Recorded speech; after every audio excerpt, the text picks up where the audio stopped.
Florence Scovel Shinn's The Game of Life and How to Play It. It was originally published in 1925. Florence Scovel Shinn was born in New Jersey in 1940. She was an American artist and book illustrator, and also a mystical spiritual teacher like Neville Goddard. Her time of teaching was a few decades before Neville's. There's no doubt in my mind that Neville must have come across some of her work in some of the metaphysical books he read early on in his life.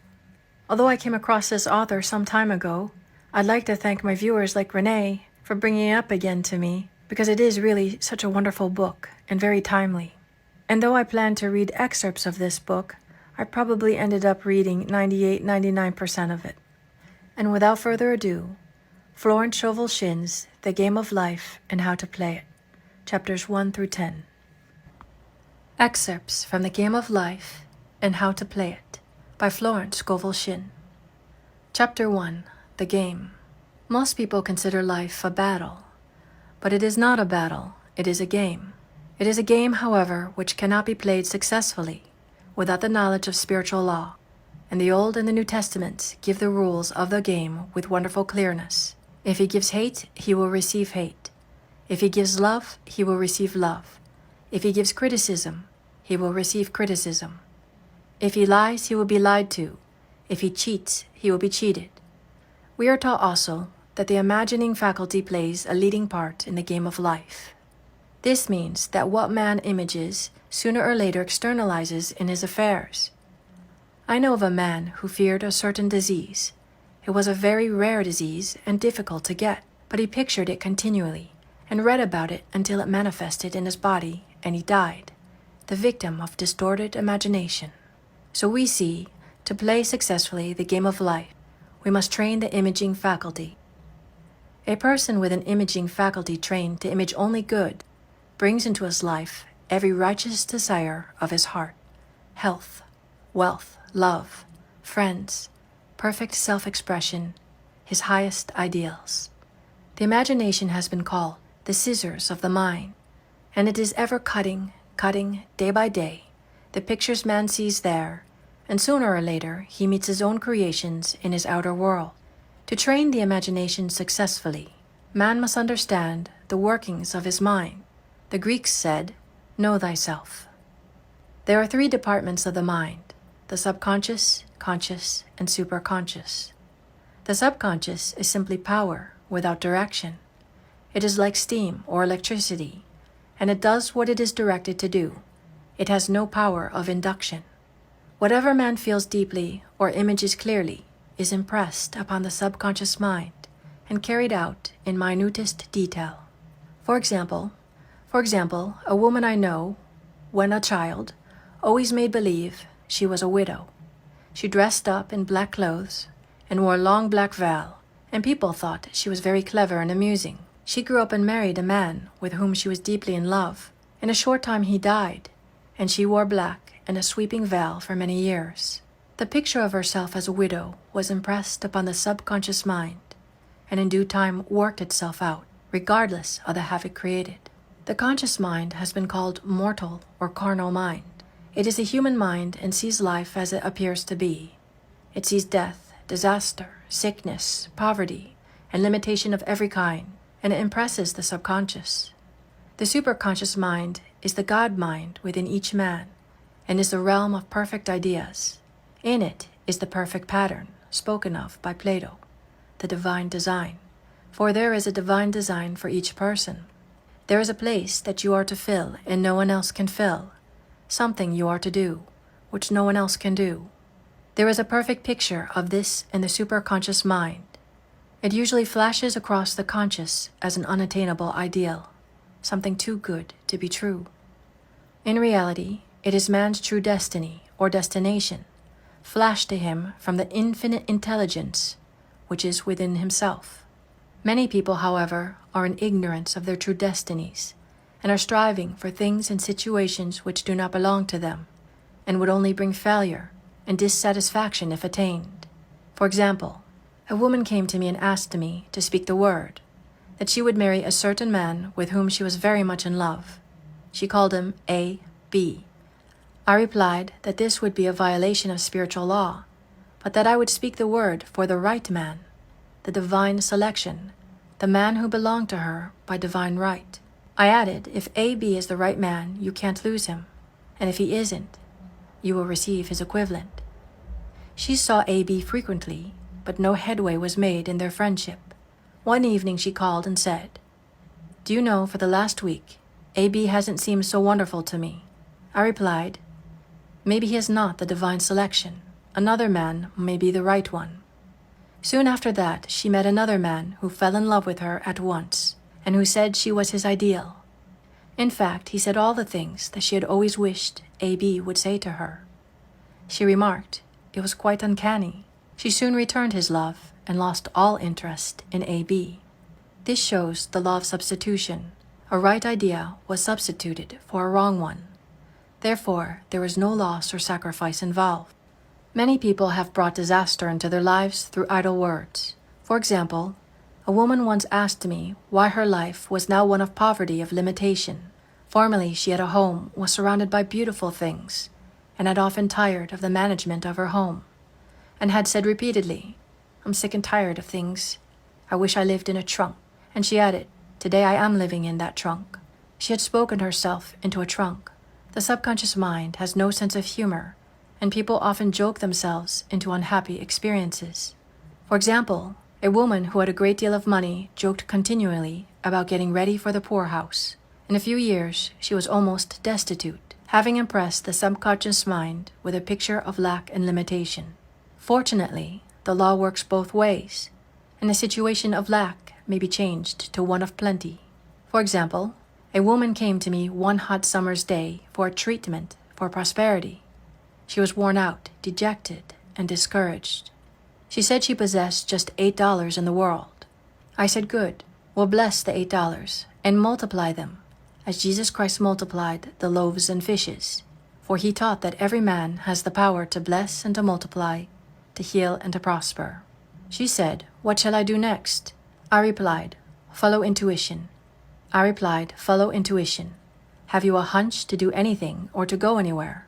Intuition means intuition, or to be taught from within. It is man's unerring guide, and I will deal more fully with its law in a following chapter. The woman replied, "I don't know. I seem to have a hunch to go home. I've just enough money for car fare." Her home was in a distant city and was one of lack and limitation, and the reasoning mind or intellect would have said, "Stay in New York and get work and make some money." I replied, "Then go home. Never violate a hunch." I spoke the following words for her. Infinite Spirit, open the way for great abundance, for she is an irresistible magnet for all that belongs to her by divine right. I told her to repeat it continually also. She left for home immediately. In calling on a woman one day, she linked up with an old friend of her family.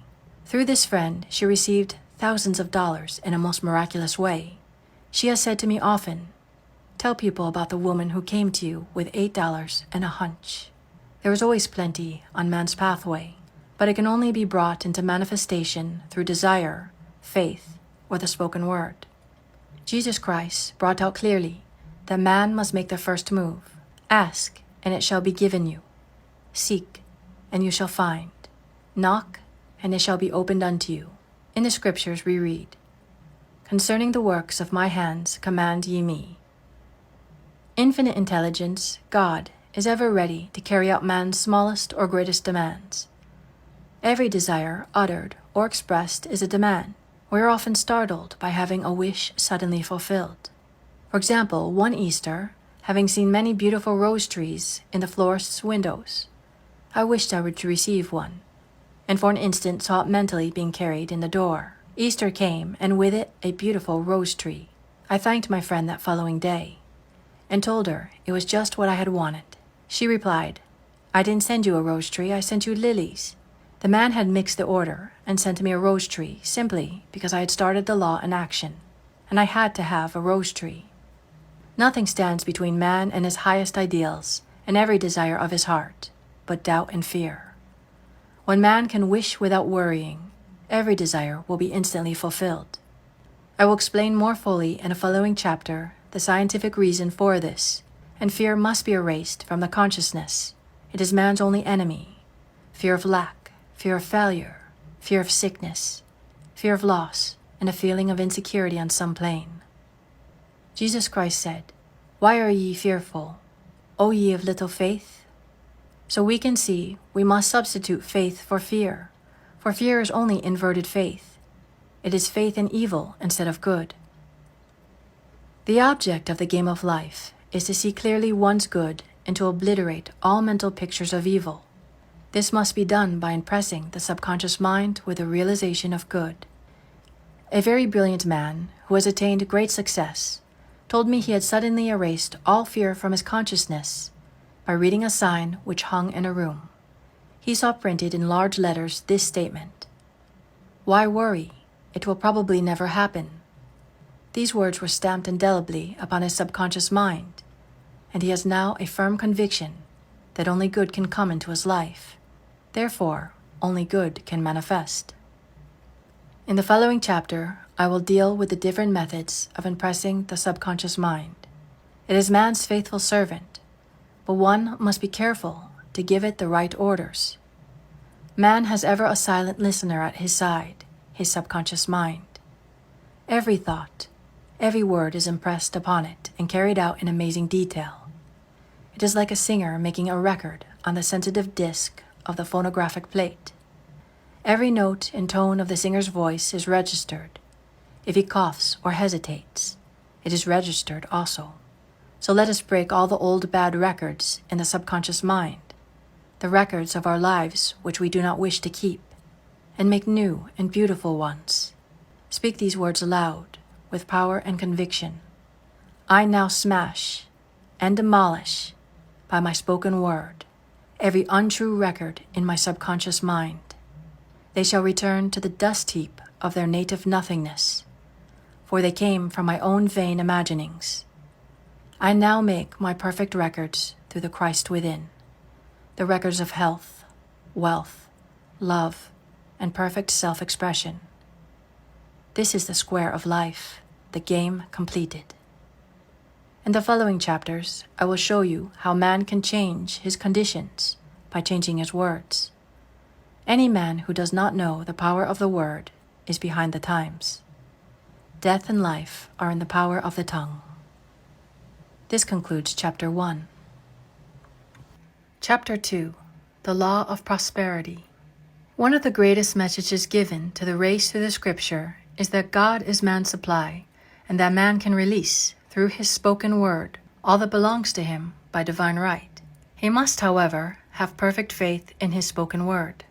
A woman came to me in great distress and said she was just to be sued on the 15th of the month for $3,000. She knew no way of getting the money and was in despair. I told her God was her supply, and that there is a supply for every demand. So I spoke the word. I gave thanks that the woman would receive $3,000 at the right time in the right way.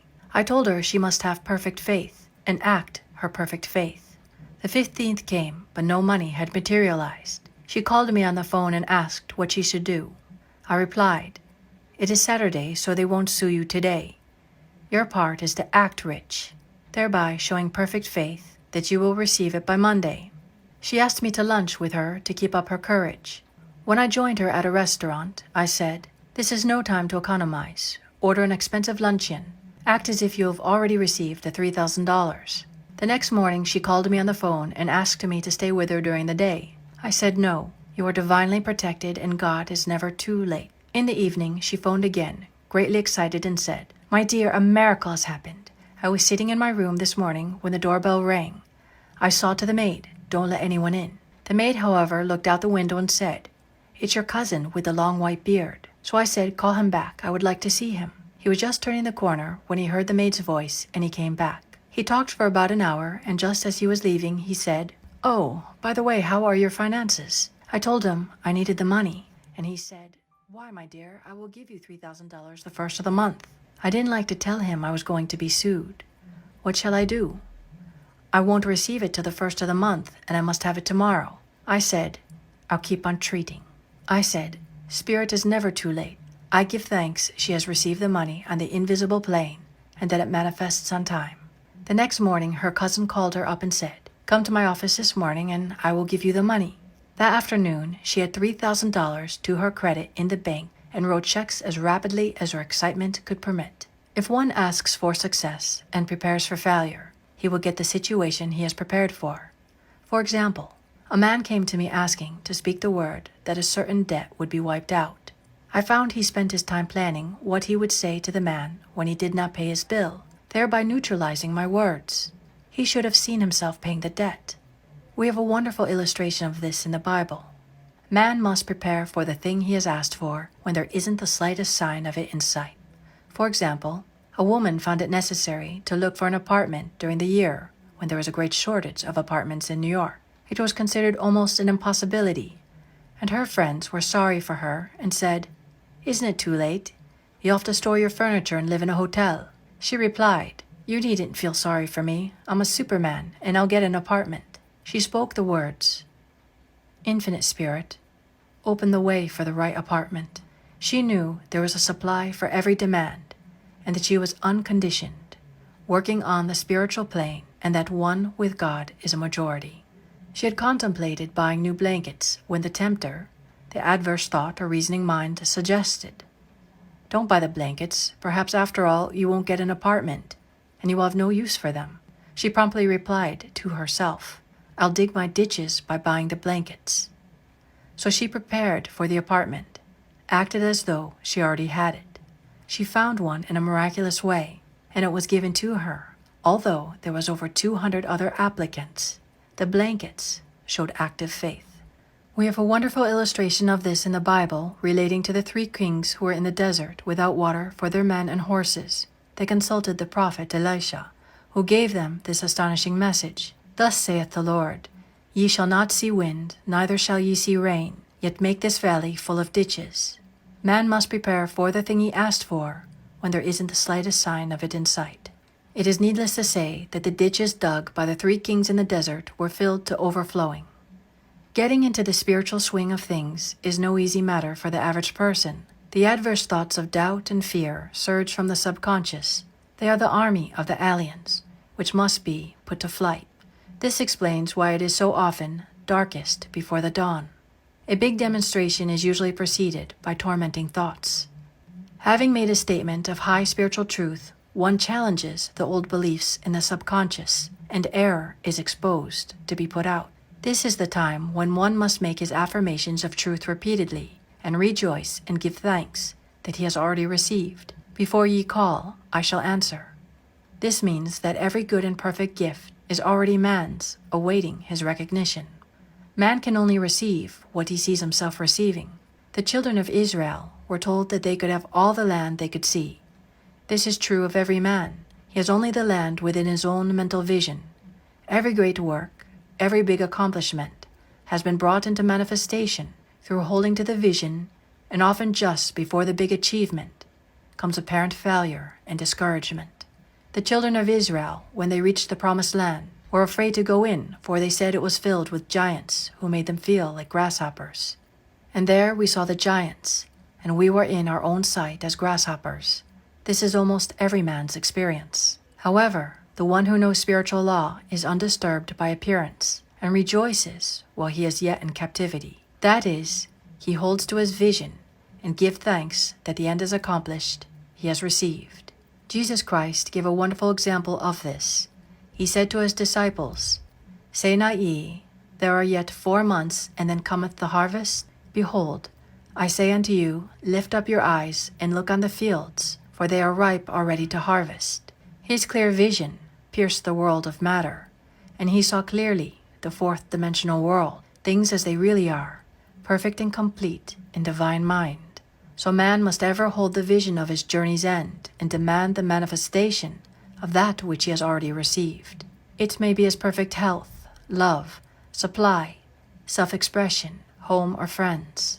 They are all finished and perfect ideas registered in divine mind, man's own superconscious mind, and must come through him, not to him. For example, a man came to me asking for treatments for success. It was imperative that he raise, within a certain time, $50,000 for his business. The time limit was almost up when he came to me in despair. No one wanted to invest in his enterprise, and the bank had flatly refused a loan. I replied, I suppose you lost your temper while at the bank, therefore your power. You can control any situation if you first control yourself. Go back to the bank, I added, and I will treat. My treatment was, you are identified in love with the spirit of everyone connected with the bank. Let the divine idea come out of this situation. He replied, Woman, you are talking about an impossibility. Tomorrow is Saturday. The bank closes at 12, and my train won't get me there until 10, and the time limit is up tomorrow. And anyway, they won't do it. It's too late. I replied, God doesn't need any time and is never too late. With him, all things are possible. I added, I don't know anything about business, but I know all about God. He replied, It all sounds fine when I sit here listening to you, but when I go out it's terrible. He lived in a distant city, and I did not hear from him for a week. Then came a letter. It read, You were right. I raised the money, and I will never doubt again the truth of all that you told me. I saw him a few weeks later, and I said, What happened? You evidently had plenty of time after all. He replied, My train was late, and I got there just 15 minutes to 12. I walked into the bank quietly and said, I've come for the loan, and they gave it to me without a question. It was the last 15 minutes of the time allotted to him. An infinite spirit was not too late. In this instance, the man could never have demonstrated alone. He needed someone to help him hold to the vision. This is what one man can do for another. Jesus Christ knew the truth of this when he said, If two of you shall agree on earth as touching anything that they shall ask, it shall be done for them of my Father which is in heaven. One gets too close to his own affairs and becomes doubtful and fearful. The friend or healer sees clearly the success, health, or prosperity and never wavers because he is not too close to the situation. It is much easier to demonstrate for someone else than for oneself, so a person should not hesitate to ask for help if he feels himself wavering. A keen observer of life once said, No man can fail if some one person sees him successful. Such is the power of the vision, and many a great man owed his success to a wife, or sister, or a friend who believed in him, and held without wavering to the perfect pattern. This ends Chapter 2. What could make you happier than this ad being over? Your experience selling your car at Echo Park Automotive. Chapter 3. The Power of the Word. A person knowing the power of the word becomes very careful of his conversation. He has only to watch the reaction of his word to know that they do not return void. Through his spoken word, man is continually making laws for himself. I knew a man who said, I always miss a car. It invariably pulls out just as I arrive. His daughter said, I always catch a car. It's sure to come just as I get there. This occurred for years. Each has made a separate law for himself, one of failure, one of success. This is the psychology of superstitions. The horseshoe or rabbit's foot contains no power, but man's spoken word and belief that it will bring good luck creates expectancy in the subconscious mind and attracts a lucky situation. I find, however, this will not work when man has advanced spiritually and knows a higher law. One cannot turn back and must put away graven images. For example, 2 men in my class had had great success in business for several months, when suddenly everything went to smash. We tried to analyze the situation, and I found, instead of making their affirmations and looking to God for success and prosperity, they had each brought a lucky monkey. I said, Oh, I see, you have been putting trust in the lucky monkeys instead of God. Put away the lucky monkeys and call on the law of forgiveness, for man has power to forgive or neutralize his mistakes. They decided to throw the lucky monkeys down a coal hole, and all went well again. This does not mean, however, that one should throw away every lucky ornament or horseshoe about the house. But he must recognize that the power back of it is the one and only power, God, and that the object simply gives him a feeling of expectancy. I was with a friend one day who was in deep despair. In crossing the street, she picked up a horseshoe. Immediately, she filled with joy and hope. She said God had sent her the horseshoe in order to keep up her courage. It was indeed at that moment about the only thing that could have registered in her consciousness. Her hope became faith, and she ultimately made a wonderful demonstration. I wish to make the point clear that the men previously mentioned were depending on the monkeys alone. Well, this woman recognized the power back of the horseshoe. I know in my own case, it took a long while to get out of a belief that a certain thing brought disappointment. If the thing happened, disappointment invariably followed. I found the only way I could make a change in the subconscious was by asserting, there are not two powers. There is only one power, God. Therefore, there are not disappointments, and this thing means a happy surprise. I noticed a change at once, and happy surprises commenced coming my way. I have a friend who said nothing would induce her to walk under a ladder. I said, if you are afraid, you are giving in to a belief in two powers, good and evil, instead of one. As God is absolute, there can be no opposing power, unless man makes the false of evil for himself. To show that you believe in only one power, God, and that there is no power or reality in evil, walk under the ladder you see. Soon after, she went to her bank. She wished to open her box in the safe deposit vault, and there stood a ladder on her pathway. It was impossible to reach the box without passing under the ladder. She quailed with fear and turned back. She could not face the lion on her pathway. However, when she reached the street, my words rang in her ears, and she decided to return and walk under it. It was a big moment in her life, for ladders had held her in bondage for years. She retraced her steps to the vault, and the ladder was no longer there.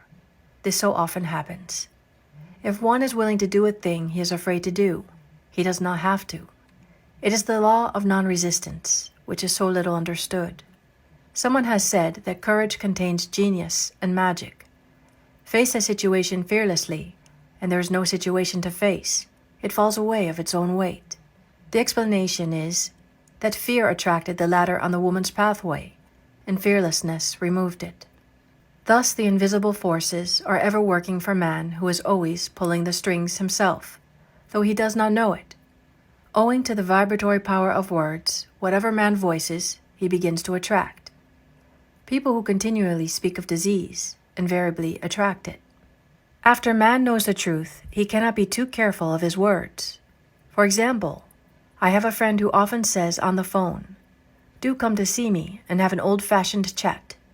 This old-fashioned chat means an hour of about 500 to 1,000 destructive words, the principal topics being loss, lack, failure, and sickness. I reply, no thank you. I've had enough old-fashioned chats in my life.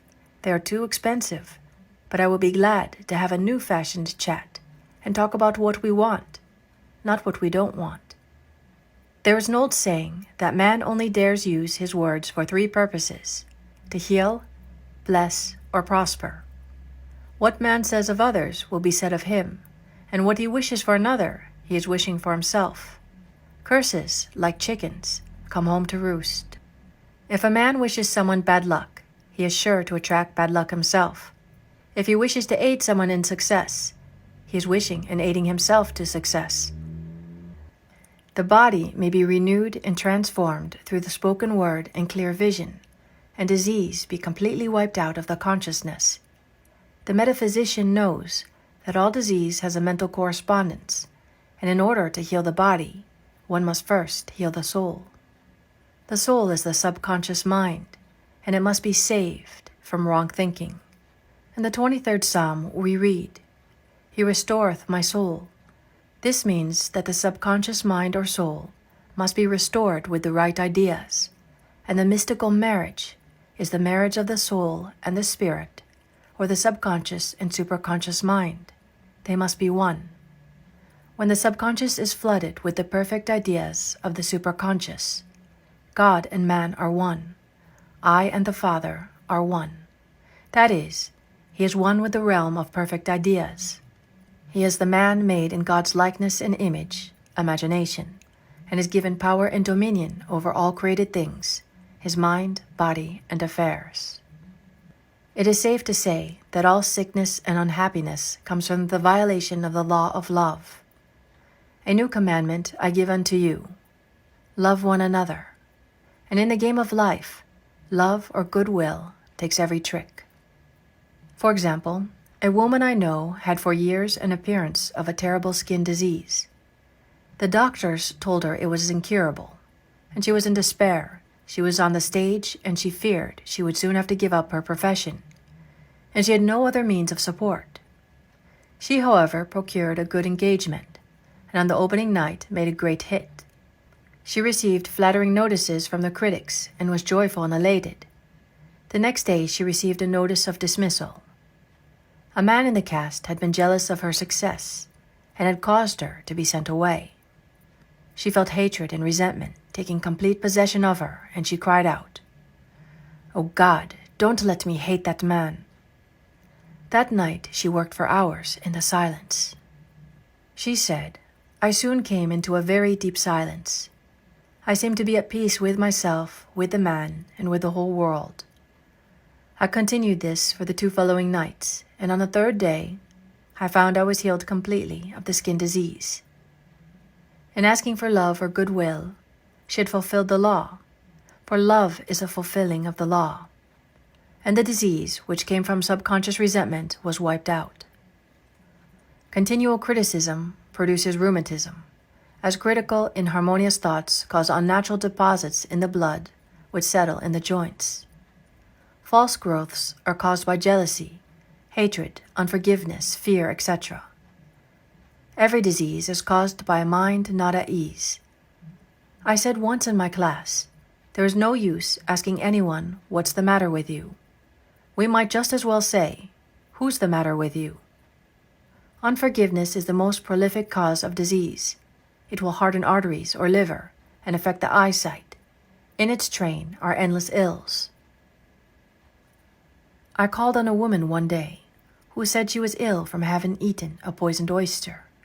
I replied, "Oh no, the oyster was harmless. You poisoned the oyster. What's the matter with you?" She answered, "Oh, about 19 people." She had quarreled with 19 people and had become so inharmonious that she attracted the wrong oyster. Any inharmony on the external indicates there is mental inharmony. As the within, so the without. Man's only enemies are within himself, and a man's foes shall be they of his own household. Personality is one of the last enemies to be overcome, as this planet is taking its initiation in love. It was Christ's message, peace on earth, goodwill towards man. The enlightened man therefore endeavors to perfect himself upon his neighbor. His work is with himself, to send out goodwill and blessings to every man. And the marvelous thing is that if one blesses a man, he has no power to harm him. For example, a man came to me asking to treat for success in business. He was selling machinery, and a rival appeared on the scene with what he proclaimed was a better machine, and my friend feared defeat. I said, first of all, we must wipe out all fear and know that God protects your interest, and that the divine idea must come out of the situation. That is, the right machine will be sold by the right man to the right man. And I added, don't hold one critical thought towards that man.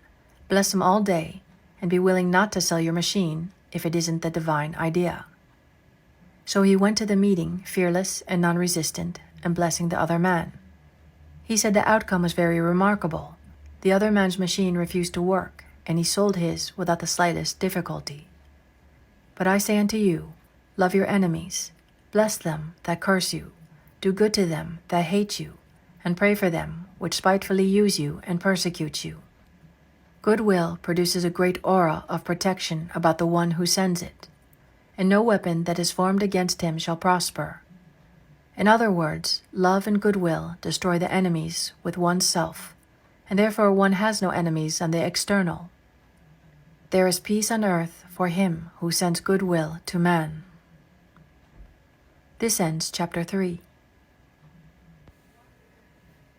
Chapter 4. The Law of Non-Resistance. Nothing on earth can resist an absolutely non-resistant person. The Chinese say that water is the most powerful element because it is perfectly non-resistant.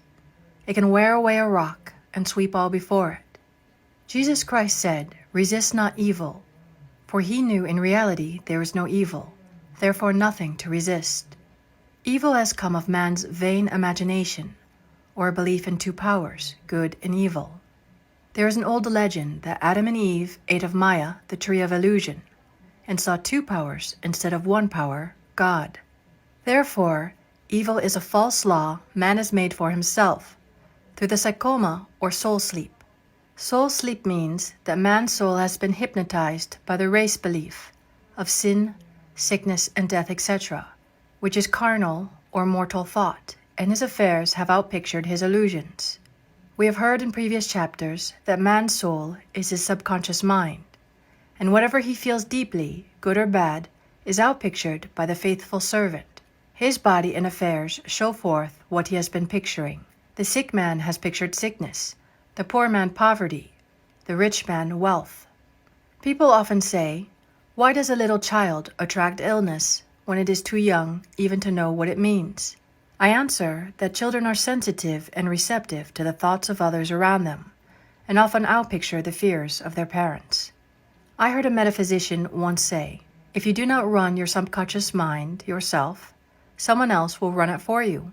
Mothers often, unconsciously, attract illness and disaster to their children by continually holding them in thoughts of fear and watching for symptoms. For example, a friend asked a woman if her little girl had had the measles. She replied promptly, not yet. This implied that she was expecting the illness and therefore preparing the way for what she did not want for herself and child. However, the man who is centered and established in right thinking, the man who sends out only goodwill to his fellow man, and who is without fear, cannot be touched or influenced by the negative thoughts of others. In fact, he could only receive only good thoughts, as he himself sends forth only good thoughts. Resistance is hell, for places man in a state of torment. A metaphysician once gave me a wonderful recipe for taking every trick in the game of life. It is the acme of non-resistance. He gave it in this way. At one time in my life, I baptized children, and of course they had many names. Now I no longer baptize children, but I baptize events. But I give every event the same name. If I have a failure, I baptize it success, in the name of the Father, and of the Son, and of the Holy Ghost. In this, we see the great law of transmutation, founded on non-resistance. Through his spoken word, every failure was transmuted into success.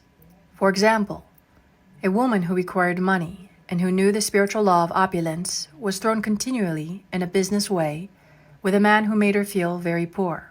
He talked lack and limitation, and she commenced to catch his poverty thoughts. So she disliked him and blamed him for her failure. She knew in order to demonstrate her supply, she must first feel that she has received a feeling of opulence. A feeling of opulence must precede its manifestation. It dawned on her one day that she was resisting the situation and seeing two powers instead of one. So she blessed the man and baptized the situation success. She affirmed, as there is only one power, God, this man is here for my good and my prosperity, just what he did not seem to be there for. Soon after that, she met, through this man, a woman who gave her for a service rendered several $1,000s, and the man moved to a distant city and faded harmoniously from her life. Make the statement, every man is a golden link in the chain of my good, for all men are God in manifestation, awaiting the opportunity given by man himself to serve the divine plan of his life. Bless your enemy, and you rob him of his ammunition. His arrows will be transmuted into blessings. This law is true of nations as well as individuals. Bless a nation, send love and goodwill to every inhabitant, and it is robbed of its power to harm. Man can only get the right idea of non-resistance through spiritual understanding. My students have often said, I don't want to be a doormat. I reply, when you use non-resistance with wisdom, no one will ever be able to walk over you. Another example. One day, I was impatiently awaiting an important telephone call. I resisted every call that came in and made no outgoing calls myself, reasoning that it might interfere with the one I was awaiting. Instead of saying, divine ideas never conflict, the call will come at the right time, leaving it to infinite intelligence to arrange, I commenced to manage things myself. I made the battle mine, not God's, and remained tense and anxious. The bell did not ring for an hour, and I glanced at the phone and found the receiver had been off that length of time, and the phone was disconnected. My anxiety, fear, and belief in interference had brought on a total eclipse of the telephone. Realizing what I had done, I commenced blessing the situation at once. I baptized it success and affirmed, I cannot lose any call that belongs to me by divine right. I am under grace and not under law. A friend rushed out to the nearest telephone to notify the company to reconnect. She entered a crowded grocery, but the proprietor left his customers and attended to the call himself. My phone was connected at once, and 2 minutes later, I received a very important call, and about an hour afterward, the one I had been awaiting. Once ships come in over a calm sea, so long as man resists a situation, he will have it with him. If he runs away from it, it will run after him. For example, I repeated this to a woman one day, and she replied, how true that is. I was unhappy at home. I disliked my mother, who is critical and domineering, so I ran away and was married. But I married my mother, for my husband was exactly like my mother, and I had the same situation to face again. Agree with thine adversary quickly. This means agree that the adverse situation is good, be undisturbed by it, and it falls away of its own weight. None of these things move me is a wonderful affirmation. The inharmonious situation comes from some inharmony within man himself. When there is in him no emotional response to an inharmonious situation, it fades away forever from his pathway. So we see man's work is ever with himself. People have said to me, give treatments to change my husband or my brother. I reply, no, I will give treatments to change you. When you change, your husband and your brother will change. One of my students was in the habit of lying. I told her it was a failure method, and if she lied, she would be lied to too. She replied, I don't care. I can't possibly get along without lying. One day she was speaking on the phone to a man with whom she was very much in love. She turned to me and said, I don't trust him. I know he's lying to me. I replied, well, you lie yourself, so someone has to lie to you, and you will be sure it will be just the person you want the truth from. Sometime after that, I saw her and she said, I'm cured of lying. I questioned, what cured you? She replied, I have been living with a woman who lied worse than I did. One is often cursed of his faults by seeing them in others. Life is a mirror, and we find only ourselves reflected in our associates. Living in the past is a failure method and a violation of spiritual law. Jesus Christ said, behold, now is the accepted time. Now is the day of salvation. Lot's wife looked back and was turned into a pillar of salt. The robbers of time are the past and the future. Man should bless the past and forget it if it keeps him in bondage, and bless the future knowing it has in store for him endless joys, but to live fully in the now.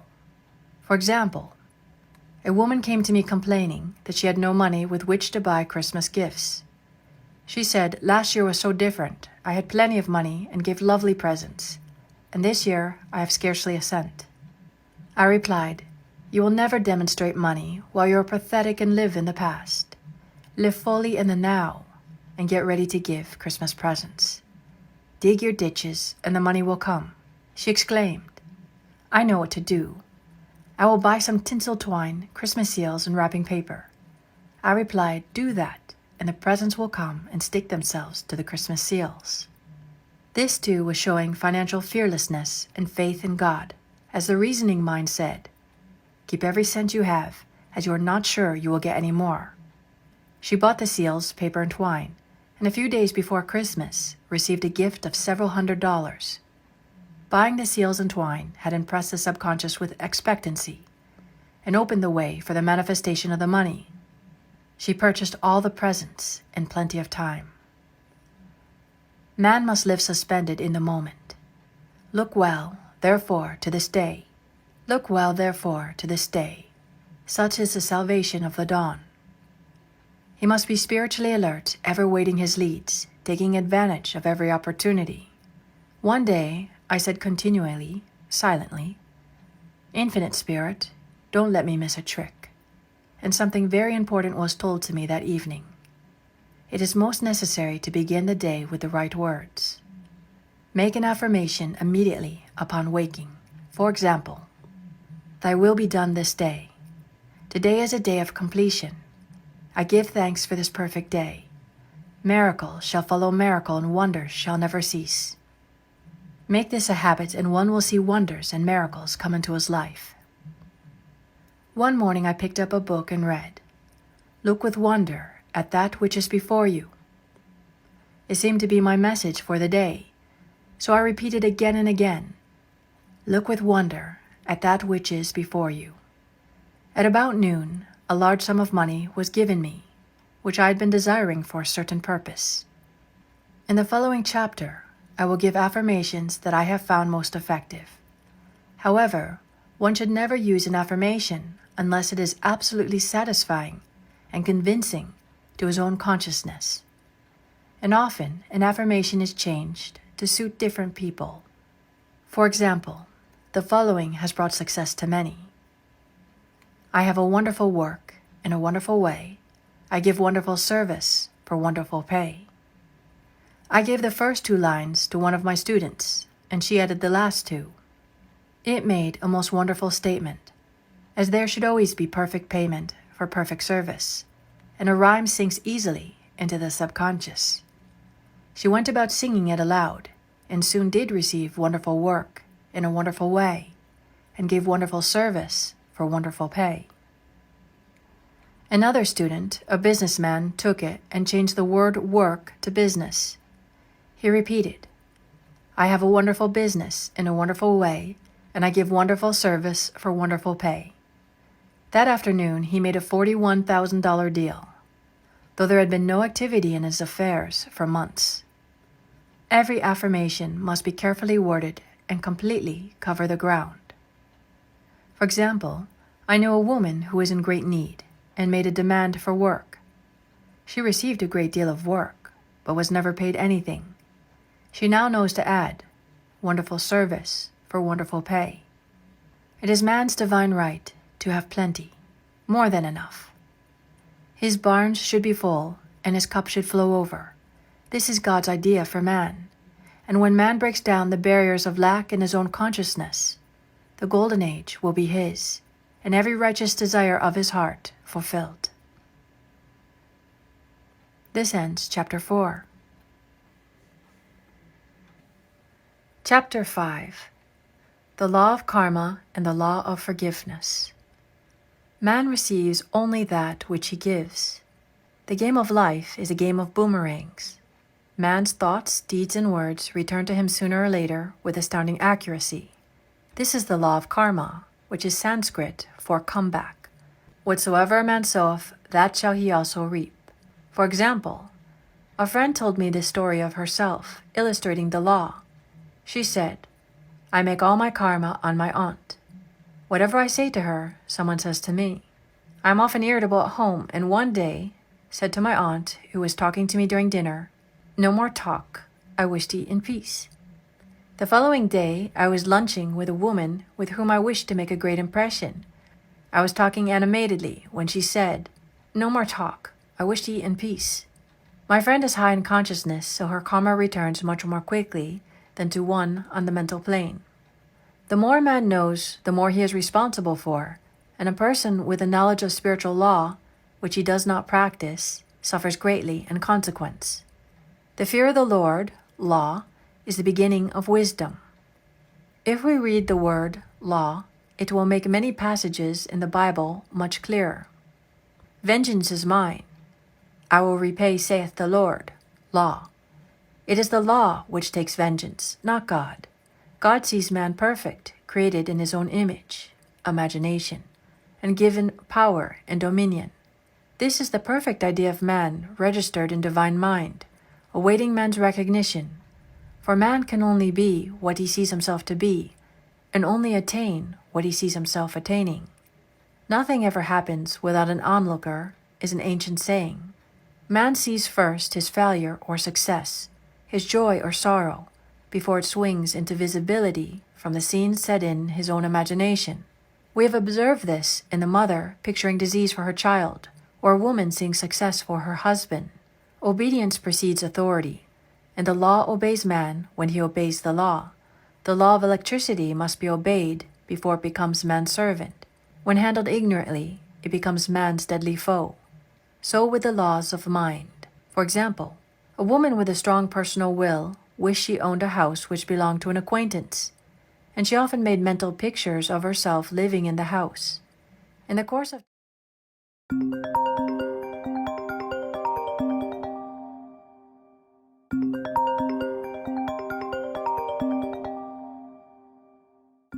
time, the man died and she moved into the house. Several years afterwards, coming into the knowledge of spiritual law, she said to me, "Do you think I had anything to do with that man's death?"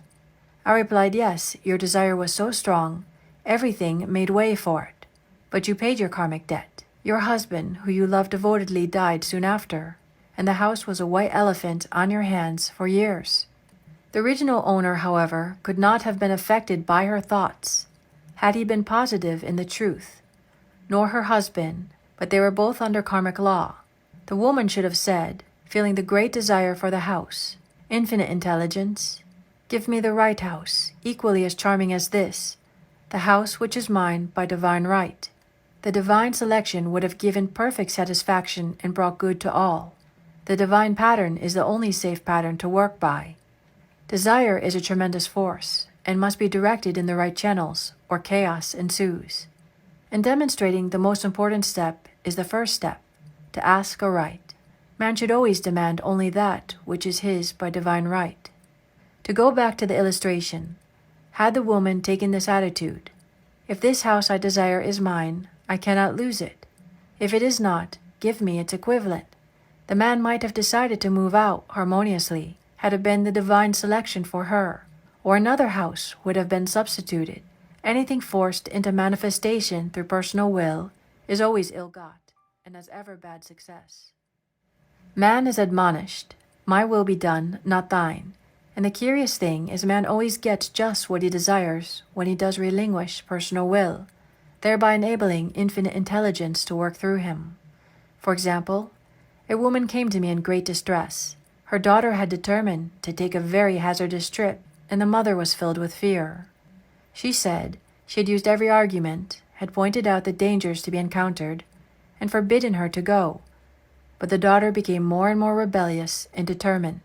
I said to the mother, "You are forcing your personal will upon your daughter, which you have no right to do, and your fear of the trip is only attracting it, for man attracts what he fears." I added, "Let go and take your mental hands off. Put it in God's hands and use this statement. I put this situation in the hands of infinite love and wisdom. If this trip is the divine plan, I bless it and no longer resist. But if it is not divinely planned, I give thanks that it is now dissolved and dissipated." A day or two after that, her daughter said to her, "Mother, I have given up the trip," and the situation returned to its native nothingness. It is learning to stand still, which seems so difficult for man. I have dealt more fully with this law in the chapter on non-resistance. I will give another example of sowing and reaping, which came in the most curious way. A woman came to me saying she had received a counterfeit $20 bill given to her at the bank. She was much disturbed, for, she said, the people at the bank will never acknowledge their mistake. I replied, "Let us analyze the situation and find out why you attracted it." She thought a few moments and exclaimed, "I know it. I sent a friend a lot of stage money just for a joke. So the law had sent her some stage money, for it doesn't know anything about jokes." I said, "Now we will call on the law of forgiveness and neutralize the situation." So I said, "Infinite Spirit, we call on the law of forgiveness and give thanks that she is under grace and not under law and cannot lose this $20 which is hers by divine right. Now," I said, "go back to the bank and tell them fearlessly that it was given to you there by mistake."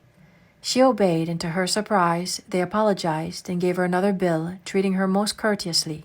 So knowledge of the law gives man power to rub out his mistakes. Man cannot force the external to be what he is not. If he desires riches, he must be rich first in consciousness. For example, a woman came to me asking treatment for prosperity. She did not take much interest in her household affairs, and her home was in great disorder. I said to her, "If you wish to be rich, you must be orderly. All men with great wealth are orderly, and order is heaven's first law." I added, "You will never become rich with a burnt match and a pincushion."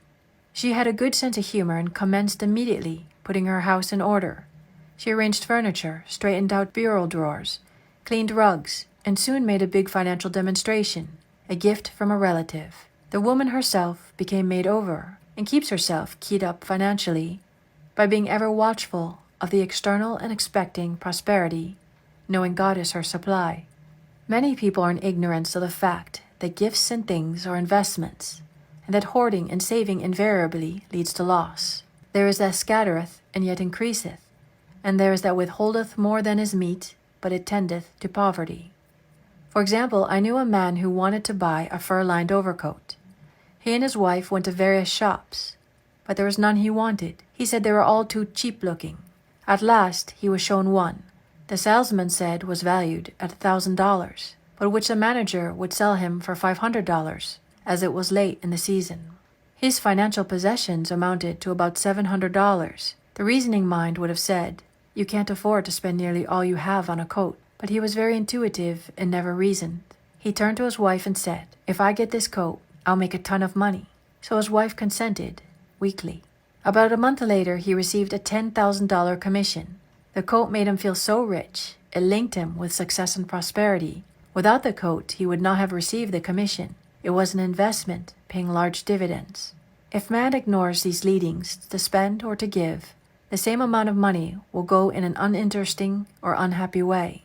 For example, a woman told me on Thanksgiving Day she informed her family that they could not afford a Thanksgiving dinner. She had the money, but decided to save it. A few days later, someone entered her room and took from the bureau drawer the exact amount that dinner would have cost. The law always stands back of the man who spends fearlessly with wisdom. For example, one of my students was shopping with her little nephew. The child clamored for a toy, which she told him she could not afford to buy.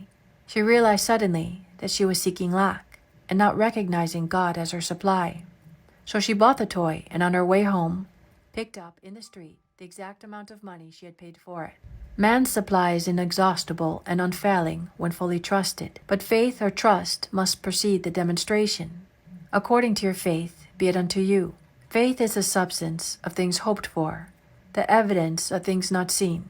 For faith holds the vision steady, and the adverse pictures are dissolved and dissipated, and in due season we shall reap if we faint not. Jesus Christ brought the good news, the gospel, that there was a higher law than the law of karma, and that the law transcends the law of karma. It is the law of grace, or forgiveness.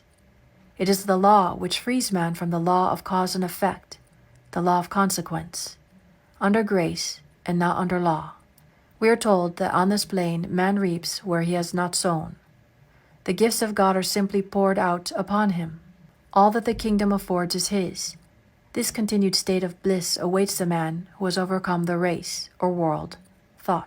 In the world thought there is tribulation, but Jesus Christ said, "Be of good cheer, I have overcome the world." The world thought is that of sin, sickness, and death. He saw their absolute unreality and said sickness and sorrow shall pass away and death itself, the last enemy, be overcome. We know now from a scientific standpoint that death could be overcome by stamping the subconscious mind with the conviction of eternal youth and eternal life. The subconscious, being simply power without direction, carries out orders without questioning. Working under the direction of the superconscious, the Christ or God within man, the resurrection of the body would be accomplished. Man would no longer throw off his body in death. It would be transformed into the body electric, sung by Walt Whitman, for Christianity is founded upon the forgiveness of sins and an empty tomb. This ends Chapter 5. Chapter 6. Casting the burden and pressing the subconscious. When man knows his own powers and the workings of his mind, his great desire is to find an easy and quick way to impress the subconscious with good. where simply an intellectual knowledge of the truth will not bring results. In my own case, I found the easiest way is in casting the burden. A metaphysician once explained it in this manner. He said, "The only thing that gives anything weight in nature is the law of gravitation. And if a boulder could be taken high above the planet, there would be no weight in the boulder." And this is what Jesus Christ meant when he said, "My yoke is easy and my burden is light." He had overcome the world vibration and functioned in the fourth dimensional realm, where there's only perfection, completion, life, and joy. He said, "Come to me, all ye that are labor and are heavy laden, and I will give you rest. Take my yoke upon you, for my yoke is easy and my burden is light." We are also told in the 55th Psalm to cast thy burden upon the Lord. Many passages in the Bible state that the battle is God's, not man's, and that man is always to stand still and see the salvation of the Lord. This indicates that the superconscious mind, or Christ within, is the department which fights man's battle and relieves him of his burdens. We see, therefore, that man violates law if he carries a burden, and a burden is an adverse thought or condition, and this thought or condition has its root in the subconscious. It seems almost impossible to make any headway directing the subconscious from the conscious or reasoning mind, as the reasoning mind, the intellect, is limited in its conceptions and filled with doubts and fears. How scientific it then is to cast the burden upon the superconscious mind, or Christ within, where it is made light or dissolved into its native nothingness. For example, a woman in urgent need of money made light upon the Christ within, the superconscious, with the statement, "I cast this burden of lack on the Christ within, and I go free to have plenty." The belief in lack was her burden, and as she cast it upon the superconscious with its belief of plenty, an avalanche of supply was the result. We read, "The Christ in you, the hope of glory." Another example. One of my students had been given a new piano, and there was no room in her studio for it until she had moved out the old one. She was in a state of perplexity. She wanted to keep the old piano, but knew of no place to send it. She became desperate, as the new piano was to be sent immediately, in fact, was on its way, with no place to put it. She said it came to her to repeat, "I cast this burden on the Christ within, and I go free."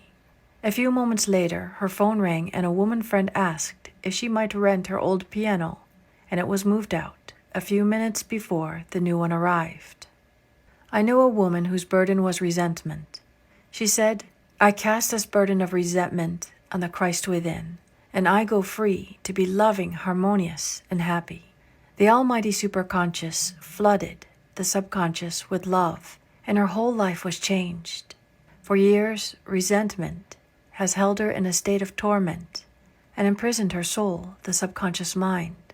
The statement should be made over and over and over, sometimes for hours at a time, silently or audibly, with quietness but determination. I have often compared it to winding up a Victrola. We must wind ourselves up with spoken words. I have noticed, in casting the burden, after a little while, one seems to see clearly. It is impossible to have clear vision while in the throes of carnal mind.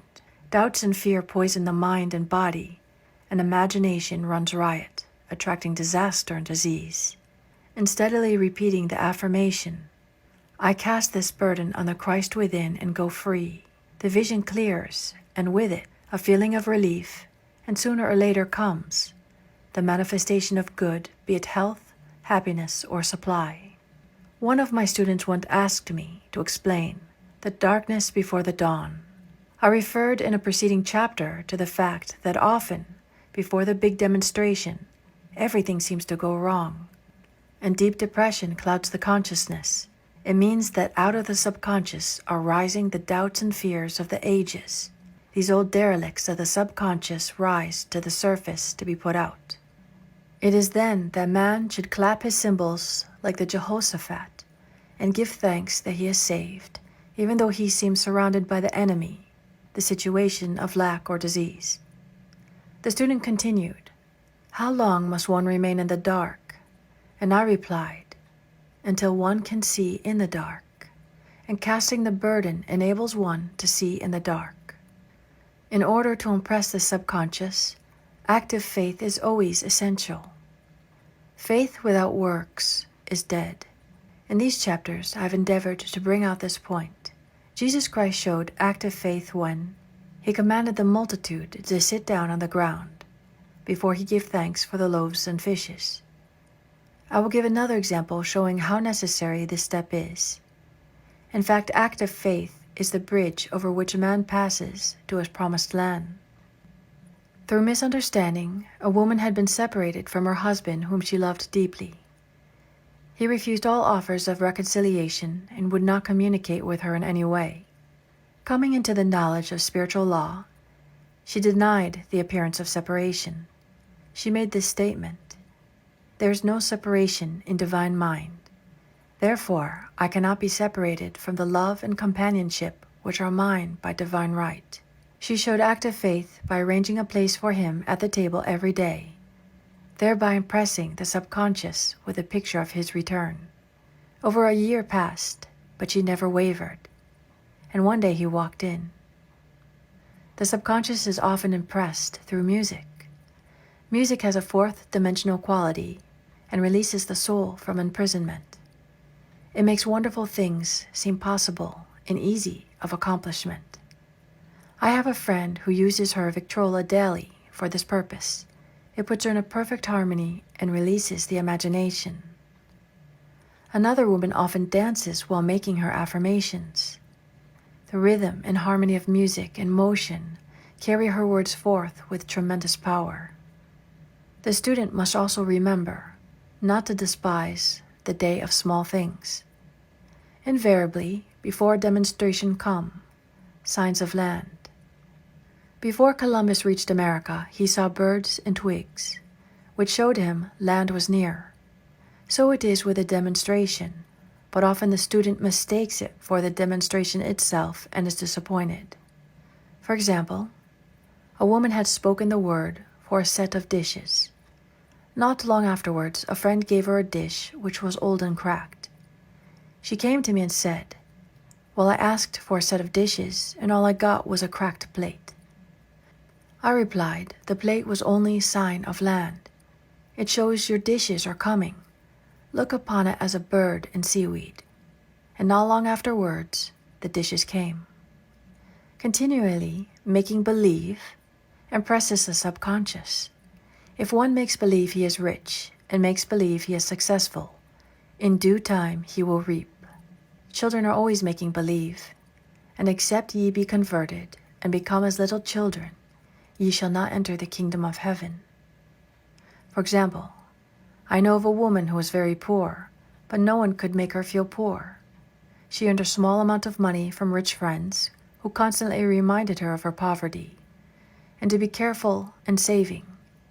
Regardless of their admonitions, she would spend all her earnings on a hat, or make someone a gift, and be in a rapturous state of mind.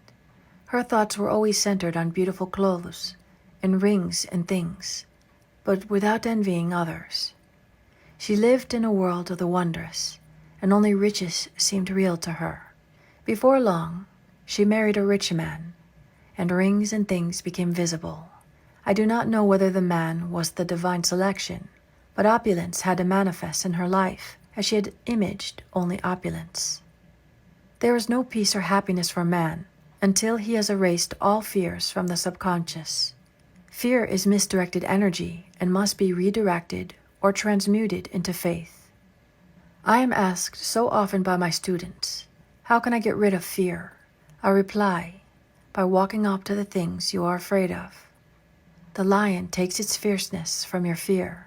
Walk up to the lion and he will disappear. Run away and he runs after you. I have shown in previous chapters how the lion of lack disappeared when the individual spent money fearlessly, showing faith that God was his supply and therefore unfailing. Many of my students have come out of the bondage of poverty and are now bountifully supplied. Through losing all fear of letting money go out, The subconscious is impressed with the truth that God is the giver and the gift. Therefore, as one is one with the giver, he is one with the gift. A splendid statement is, I now thank God, the giver, for God, the gift. Man has so long separated himself from his good and his supply, through thoughts of separation and lack, that sometimes it takes dynamite to dislodge these false beliefs from the subconscious, and the dynamite is a big situation. We see in the foregoing illustration how the individual was freed from his bondage by showing fearlessness. Man should always watch himself hourly to detect if his motive for action is fear or faith. Choose ye this day whom we shall serve, fear or faith. Perhaps one's fear is of personality. Then do not avoid the people feared. Be willing to meet them cheerfully, and they will either prove golden links in the chain of one's good or disappear harmoniously from one's pathway. Perhaps one's fear is of disease or germs. Then one should be fearless and undisturbed in a germ-laden situation, and he would be immune. One can only contract germs while vibrating at the same rate as the germ, and fear drags men down to the level of the germ. Of course, the disease-laden germ is the product of carnal mind, as all thought must objectify. Germs do not exist in the superconscious or divine mind, therefore are the product of man's vain imagination. In the twinkling of an eye, man's release will come when he realizes there is no power in evil. The material world will fade away, and the fourth dimensional world, the world of the wondrous, will swing into manifestation. And I saw a new heaven and a new earth, and there shall be no more death, neither sorrow nor crying, neither shall be any more pain, for the former things are passed away. And this ends chapter 6. Chapter 7. Love. Every man on this planet is taking his initiation in love. A new commandment I give unto you, that ye love one another. Ouspensky states in Tertium Organum that love is a cosmic phenomenon and opens to man the fourth dimensional world, the world of the wondrous. Real love is selfless and free from fear. It pours itself out upon the object of its affection without demanding any return. Its joy is in the joy of giving. Love is God in manifestation and the strongest magnetic force in the universe. Pure, unselfish love draws to itself its own. It does not need to seek or demand. Scarcely anyone has the faintest conception of real love. Man is selfish, tyrannical, or fearful in his affections, thereby losing the thing he loves. Jealousy is the worst enemy of love, for the imagination runs riot, seeing the loved one attracted to another, and invariably these fears objectify if they are not neutralized. For example, a woman came to me in deep distress. The man she loved had left her for other women, and said he never intended to marry her. She was torn with jealousy and resentment, and said she hoped he would suffer as he had made her suffer, and added, "How could he leave me when I loved him so much?" I replied, "You are not loving that man, you are hating him," and added, "You can never receive what you have never given. Give a perfect love, and you will receive a perfect love. Perfect yourself on this man. Give him a perfect, unselfish love, demanding nothing in return. Do not criticize or condemn, and bless him wherever he is." She replied, "No, I won't bless him unless I know where he is," she said. "Well," I said, "that is not real love." When you send out real love will return to you, either from this man or his equivalent. For if this man is not the divine selection, you will not want him. As you are one with God, you are one with the love which belongs to you by divine right. Several months passed, and matters remained about the same, but she was working conscientiously with herself. I said, "When you are no longer disturbed by his cruelty, he will cease to be cruel, as you are attracting it through your own emotions." Then I told her of a brotherhood in India, who never said good morning to each other, They used these words, "I salute the divinity in you." They saluted the divinity in every man and in the wild animals in the jungle, and they were never harmed, for they saw only God in every living thing. I said, "Salute the divinity in this man and say, I see your divine self only. I see you as God sees you, perfect, made in his image and likeness." She found she was becoming more poised and gradually losing her resentment. He was a captain, and she always called him the Cap. One day, she said suddenly, "God bless the Cap wherever he is." I replied, "Now that is real love, and when you have become a complete circle and are no longer disturbed by the situation, you will have his love or attract its equivalent." I was moving at this time and did not have a telephone, so was out of touch with her for a few weeks, when one morning I received a letter saying, "We are married." At the earliest opportunity, I paid her a call. My first words were, "What happened?" "Oh," she exclaimed, "a miracle. One day I woke up and all suffering had ceased. I saw him that evening and he asked me to marry him. We were married in about a week, and I've never seen a more devoted man." There is an old saying, "No man is your enemy. No man is your friend. Every man is your teacher." So one should become impersonal and learn what each man has to teach him, and soon he would learn his lesson and be free. The woman's lover was teaching her selfless love, which every man, sooner or later, must learn. Suffering is not necessary for man's development. It is the result of violation of spiritual law, but few people seem able to rouse themselves from their soul sleep without it. When people are happy, they usually become selfish, and automatically the law of karma is set in action. Man often suffers loss through lack of appreciation. I know a woman who had a very nice husband, but she said often, "I don't care anything about being married, but that is nothing against my husband. I'm simply not interested in married life." She had other interests and scarcely remembered she had a husband. She only thought of him when she saw him.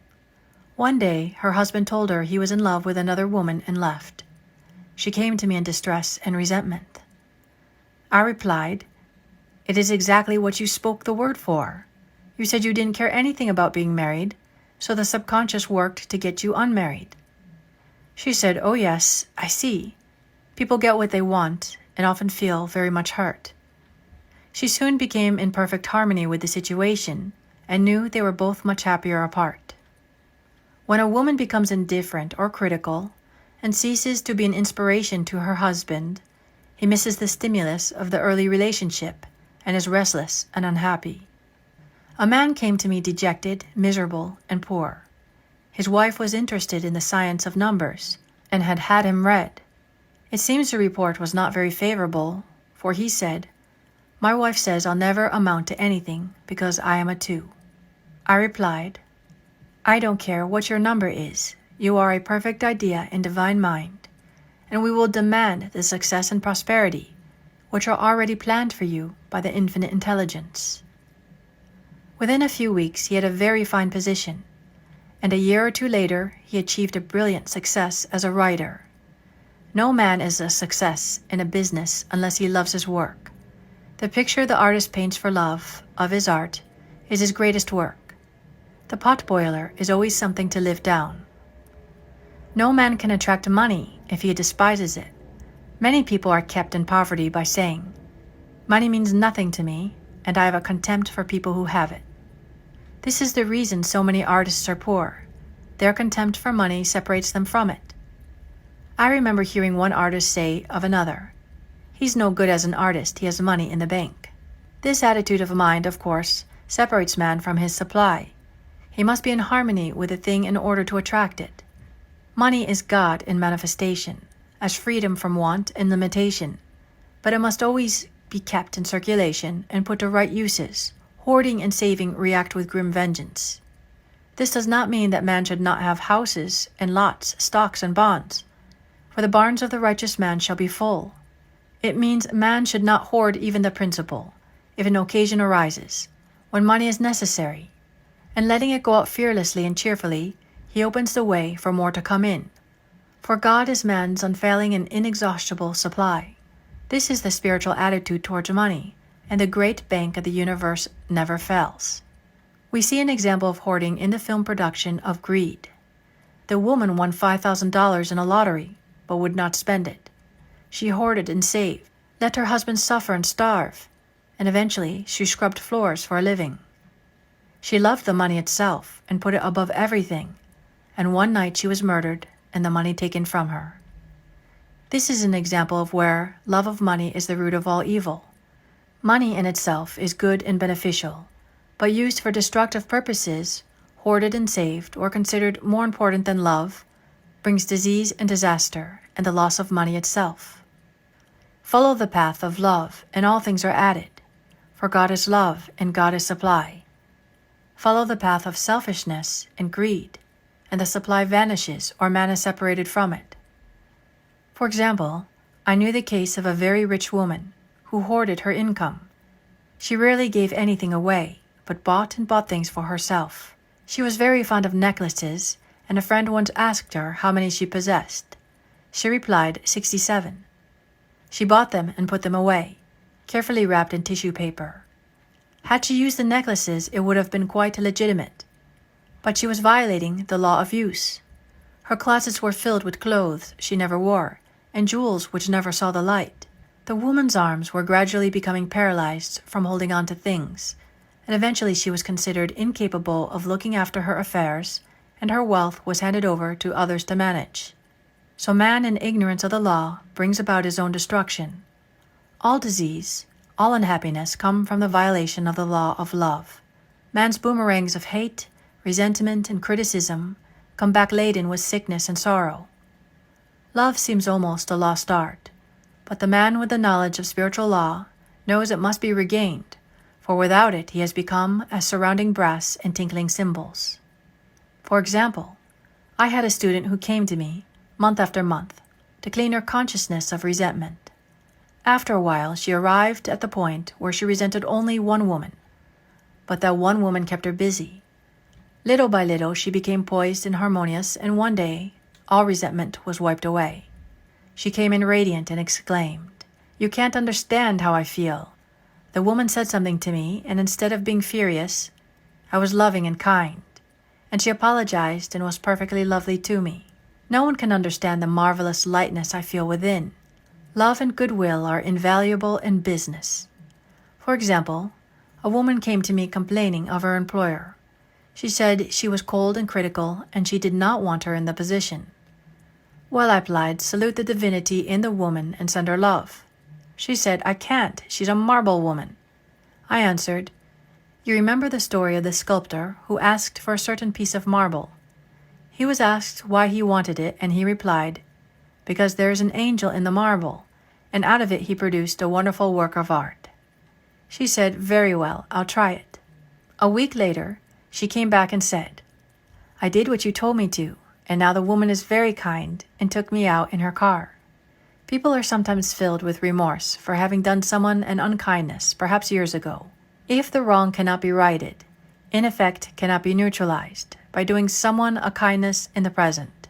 This one thing I do, forgetting those things which are behind, and reaching forth unto things where are before.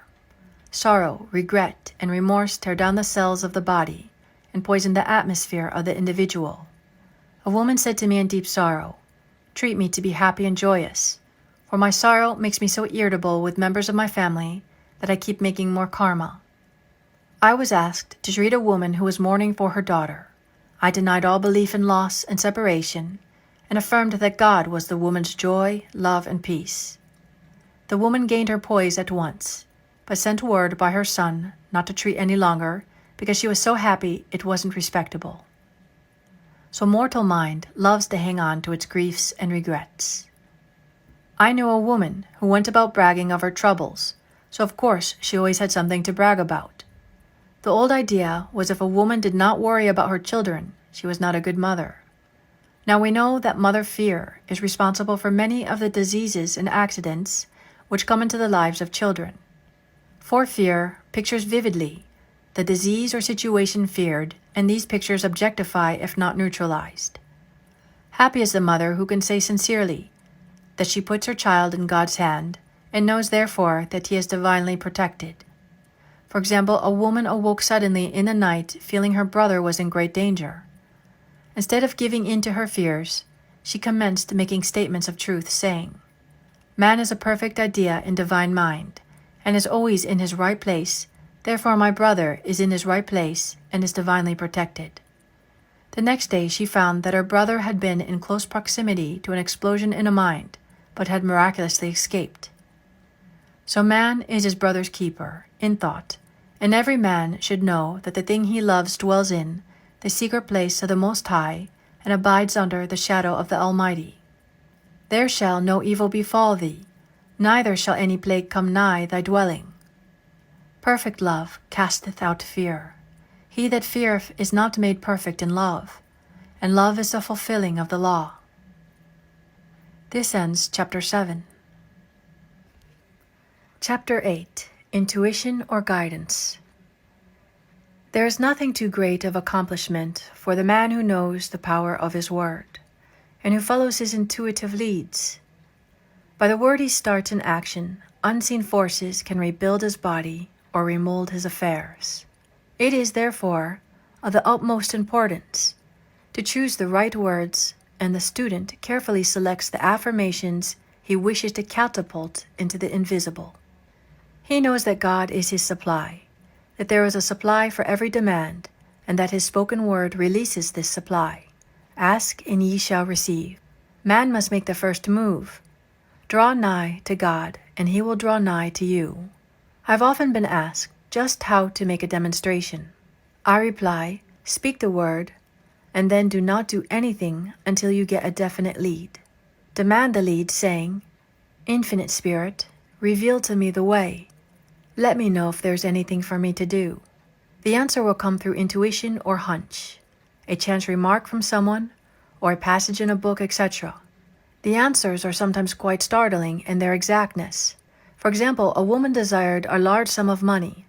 She spoke the words, "Infinite Spirit, open the way for my immediate supply. Let all that is mine by divine right now reach me in great avalanches of abundance." Then she added, "Give me a definite lead. Let me know if there's anything for me to do." The thought came quickly. Give a certain friend who had helped her spiritually $100. She told her friend, who said, "Wait and get another lead," before giving it. So she waited, and that day met a woman who said to her, "I gave someone $1 today. It was just as much for me as it would be for you to give someone 100. This was indeed an unmistakable lead. So she knew she was right in giving the $100. It was a gift which proved a great investment. For shortly after that, a large sum of money came to her in a remarkable way. Giving opens the way for receiving. In order to create activity in finances, one should give. Tithing, or giving 1/10 of one's income, is an old Jewish custom and is a sure way to bring increase. Many of the richest men in the country have been tithers, and I've never known it to fail as an investment. The 10th part goes forth and returns blessed and multiplied, but the gift or tithe must be given with love and cheerfulness, for God loveth a cheerful giver. Bills should be paid cheerfully.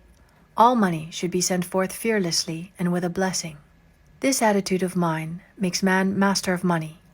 It is his to obey, and his spoken word then opens vast reservoirs of wealth. Man himself limits his supply by his limited vision. Sometimes the student has a great realization of wealth, but is afraid to act.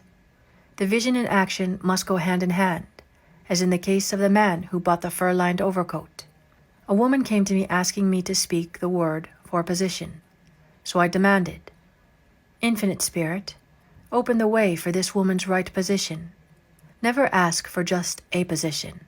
Ask for the right position, the place already planned in divine mind, as it is the only one that will give satisfaction. I then gave thanks that she had already received, and that it would manifest quickly. Very soon she had 3 positions offered her, 2 in New York and 1 in Palm Beach, and she did not know which to choose. I said, "Ask for a definite lead." The time was almost up and was still undecided, when one day she telephoned. When I woke up this morning, I could smell Palm Beach. She had been there before and knew its balmy fragrance. I replied, "Well, if you can smell Palm Beach from here, it is certainly your lead." She accepted the position, and it proved a great success. Often, one's lead comes at an unexpected time. One day, I was walking down the street when I suddenly felt a strong urge to go to a certain bakery, a block or two away. The reasoning mind resisted, arguing, "There's nothing there that you want."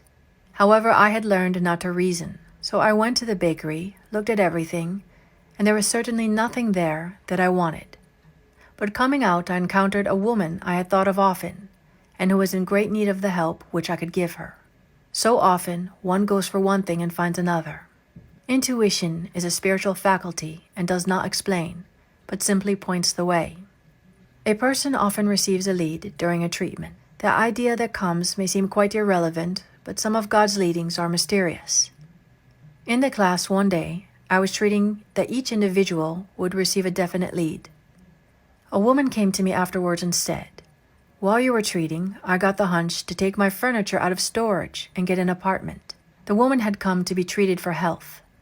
I told her I knew in getting a home of her own, her health would improve, and I added, "I believe your trouble, which is a congestion, has come from having things stored away. Congestion of things causes congestion in the body. You violated the law of use, and your body is paying the penalty." So I gave thanks that divine order was established in her mind, body, and affairs. People little dream of how their affairs react on the body. There is a mental correspondence for every disease. A person might receive instantaneous healing through the realization of his body being a perfect idea of divine mind. People little dream of how their affairs react on the body. There is a mental correspondence for every disease. A person might receive instantaneous healing through the realization of his body being a perfect idea and divine mind, and therefore whole and perfect. But if he continues his destructive thinking, hoarding, hating, fearing, condemning, the disease will return. Jesus Christ knew that all sickness comes from sin, but admonished the leper after the healing to go and sin no more, lest a worse thing come upon him. So man's soul, or subconscious mind, must be washed whiter than snow for permanent healing, and the metaphysician is always delving deep for the correspondence. Jesus Christ said, "Condemn not lest ye also be condemned. Judge not lest ye be judged." Many people have attracted disease and unhappiness through condemnation of others. What man condemns in others, he attracts to himself. For example, a friend came to me in anger and distress because her husband had deserted her for another woman. She condemned the other woman and said continually, she knew he was a married man and had no right to accept his attentions. I replied, "Stop condemning the woman, bless her, and be through with the situation. Otherwise, you are attracting the same thing to yourself." She was deaf to my words, and a year or two later became deeply interested in a married man herself. Man picks up a live wire whenever he criticizes or condemns and may expect a shock. Indecision is a stumbling block in many a pathway. In order to overcome it, make this statement repeatedly. I am always under direct inspiration. I make right decisions quickly. Indecision is a stumbling block in many a pathway. In order to overcome it, make this statement repeatedly. I am always under direct inspiration. I make right decisions quickly. These words impress the subconscious, and soon one finds himself awake and alert, making his right moves without hesitation. I have found it destructive to look to the psychic plane for guidance, as it is the plane of many minds and not the one mind. As man opens his mind to subjectivity, he becomes a target for destructive forces. The psychic plane is the result of man's mortal thought, and is on the plane of opposites. He may receive either good or bad messages. The science of numbers and the reading of horoscopes keep man down on the mental or mortal plane, for they deal only with the karmic path. I know of a man who should have been dead years ago, according to his horoscope, but he is alive and leader of one of the biggest movements in the country for the upliftment of humanity. It takes a very strong mind to neutralize a prophecy of evil. The student should declare, "Every false prophecy shall come to naught. Every plan my Father in heaven has not planned shall be dissolved and dissipated. The divine idea now comes to pass." However, If any good message has ever been given one, of coming happiness, of wealth, harbor and expect it, and it will manifest sooner or later through the law of expectancy. Man's will should be used to back the universal will. I will that the will of God be done. It is God's will to give every man every righteous desire of his heart, and man's will should be used to hold the perfect vision without wavering. The prodigal son said, I will arise and go to my father. It is indeed often an effort of the will to leave the husks and swine of mortal thinking. It is so much easier for the average person to have fear than faith. So faith is an effort of the will. As man becomes spiritually awakened, he recognizes that any external inharmony is the correspondence of mental inharmony. If he stumbles or falls, he may know he is stumbling or falling in consciousness. One day a student was walking along the street, condemning someone in her thoughts.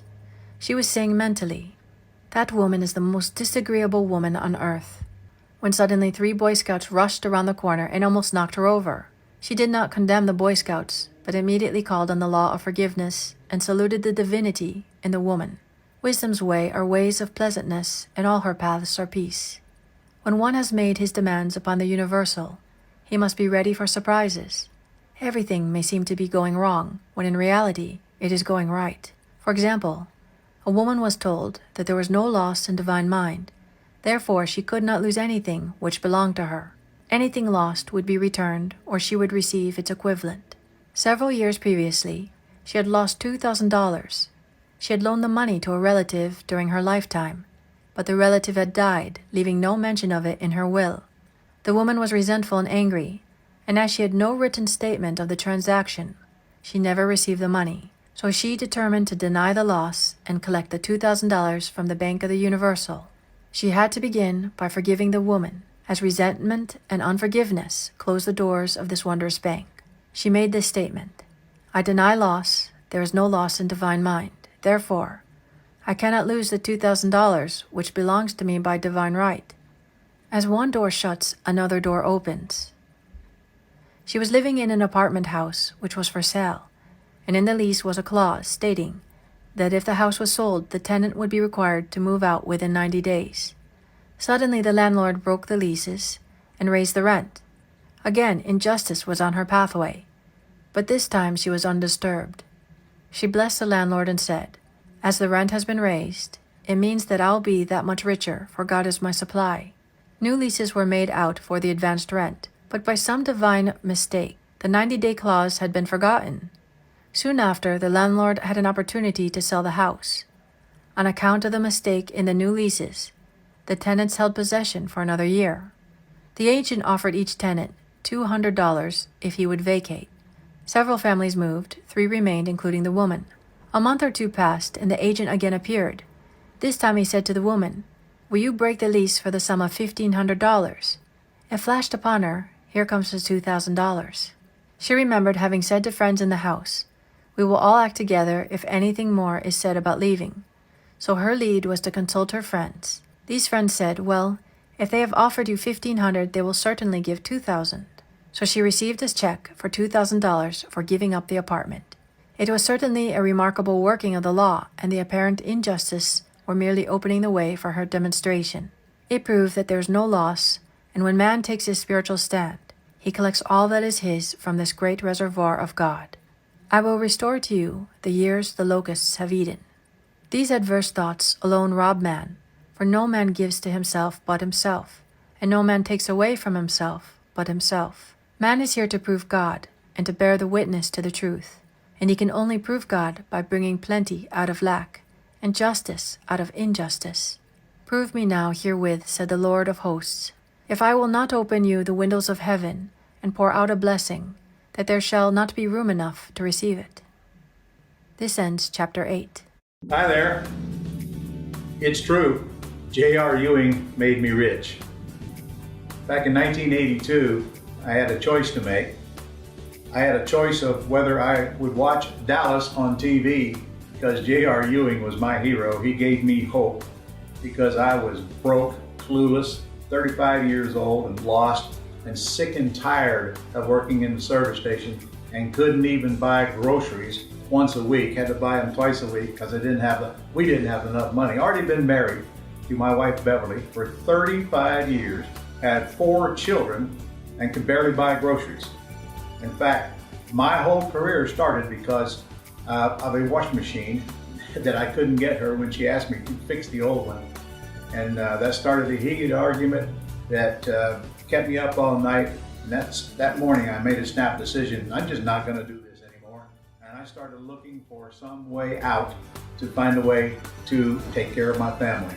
So I saw an ad that said, come learn how to do real estate without using credit or any capital. And I quickly realized I don't have either one of those, so I'm going to go check it out. And I wound up in a 2-day seminar that changed my life forever. Now, I'm going to tell you, I didn't get up that morning looking for a life-changing experience and had no idea, even till long after it was over, that one small decision to skip JR that night and go to that seminar would affect my life for the rest of my life, my children's life, my 9 grandchildren's lives, my 14 great-grandchildren's lives, and thousands of people all over the country that I've trained how to buy and sell houses without capital or credit ever since. And now think about all the thousands they trained. It's just going to go on exponential growth because of one small decision I made on March 12, 1982. How many times do you think about, what if I'd have made the other decision?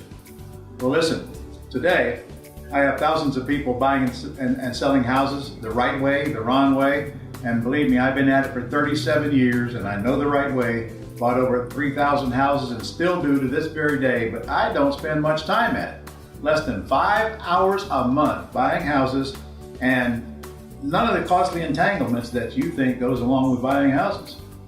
We don't use credit. If we use any capital, it's a very small amount. We don't take risk. We don't guarantee debt. We buy beautiful homes in beautiful neighborhoods, not the garbage junk that's in the ugly neighborhoods where there's so much competition out there right now. And here's the good part. We make a lot more money, create a lot more wealth, and it goes on for years after we buy with none of the grief or costly entanglements that people think come along with real estate. Let me show you what we do, and I'll bet you it'll change the way you look at real estate. You don't need a license. There's no franchise fees. There's none of that stuff that you may think comes along with it right now. And we're not out looking for all the junkers pushing a rope uphill with our nose. Go register right now for my online training. It's absolutely free, and you only get one shot at it. And let me spend a little time showing you the fastest and the easiest ways to make money in real estate today. Go register. I'll see you online.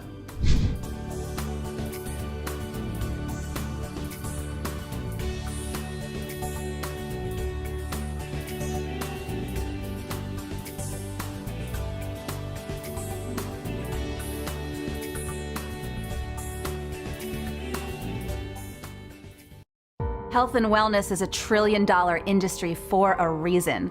We are living in a society that has done a great job of getting us to where we are, and now it's time for a radical upgrade. We're overworked, overweight, underpaid, and consistently underslept.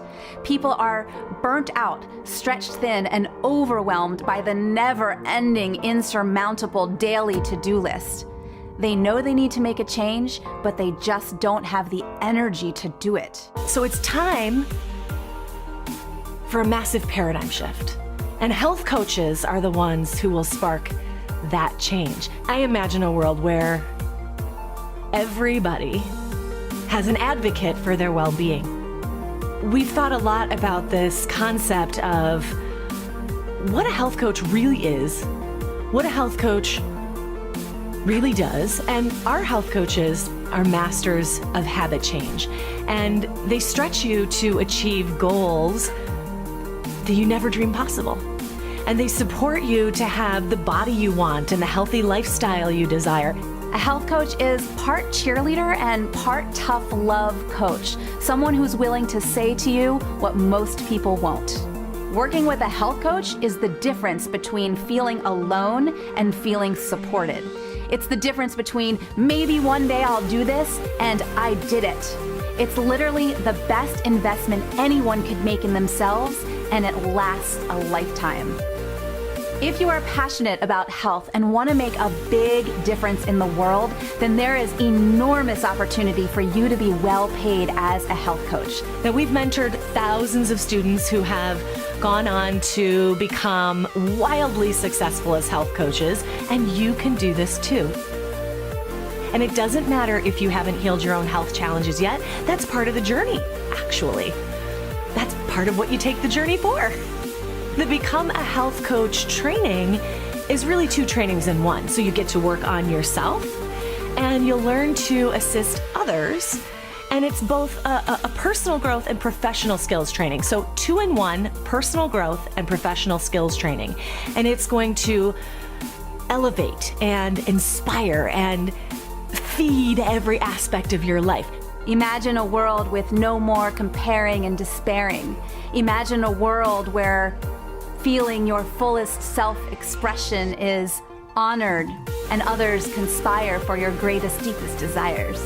And when people come into this tribe, there's this feeling of walking into a room in the Become a Health Coach training or at the Health Coach Institute or one of these retreats, and your nervous system relaxes. It's that feeling of coming home.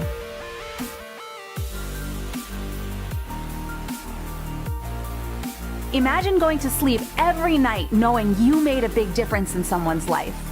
Imagine waking up with exhilaration to start your day because you feel your own aliveness, sense of purpose, and know with clarity and confidence that what you do matters.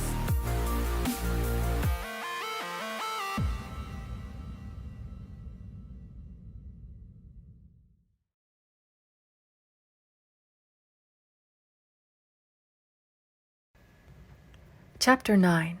Perfect Self-Expression, or the Divine Design. There is for each man perfect self-expression. There is a place which he is to fill and no one else can fill, something which he is to do, which no one else can do. It is his destiny. This achievement is held a perfect idea in divine mind, awaiting man's recognition. As the imaging faculty is the creative faculty, it is necessary for man to see the idea before it can manifest. So man's highest demand is for the divine design of his life. He may not have the faintest conception of what it is, for there is, possibly, some marvelous talent hidden deep within him. His demand should be, Infinite Spirit, open the way for the divine design of my life to manifest. Let the genius within me now be released. Let me see clearly the perfect plan. The perfect plan includes health, wealth, love, and perfect self-expression. This is the square of life, which brings perfect happiness. When one has made this demand, he may find great changes taking place in his life, for nearly every man has wandered far from the divine design. I know in one woman's case, it was as though a cyclone had struck her affairs, but readjustments came quickly, and new and wonderful conditions took the place of old ones. Perfect self-expression will never be labor, but of such absorbing interest that it will almost seem like play. The student knows also, as man comes into the world financed by God, the supply needed for his perfect self-expression will be at hand. Many a genius has struggled for years with the problem of supply, when his spoken word and faith would have released quickly the necessary funds. For example, after the class one day, a man came to me and handed me a cent. He said, "I have just 7 cents in the world, and I'm going to give you 1, for I have faith in the power of your spoken word. I want you to speak the word for my perfect self-expression and prosperity." I spoke the word and did not see him again until a year later. He came in one day, successful and happy, with a roll of yellow bills in his pocket. He said, "Immediately after you spoke the word, I had a position offered to me in a distant city, and am now demonstrating health, happiness, and supply." A woman's perfect self-expression may be in becoming a perfect wife, a perfect mother, a perfect homemaker, and not necessarily in having a public career. Demand definite leads, and the way will be made easy and successful. One should not visualize or force a mental picture. When he demands the divine design to come into his conscious mind, he will receive flashes of inspiration and begin to see himself making some great accomplishment. This is the picture or idea he must hold without wavering. The thing man seeks is seeking him. The telephone was seeking Bell. Parents should never force careers and professions upon their children. With a knowledge of spiritual truth, the divine plan could be spoken for early in childhood or prenatally. A prenatal treatment should be, let the God in this child have perfect expression. Let the divine design of his mind, body, and affairs be made manifest throughout his life, throughout eternity. God's will be done, not man's.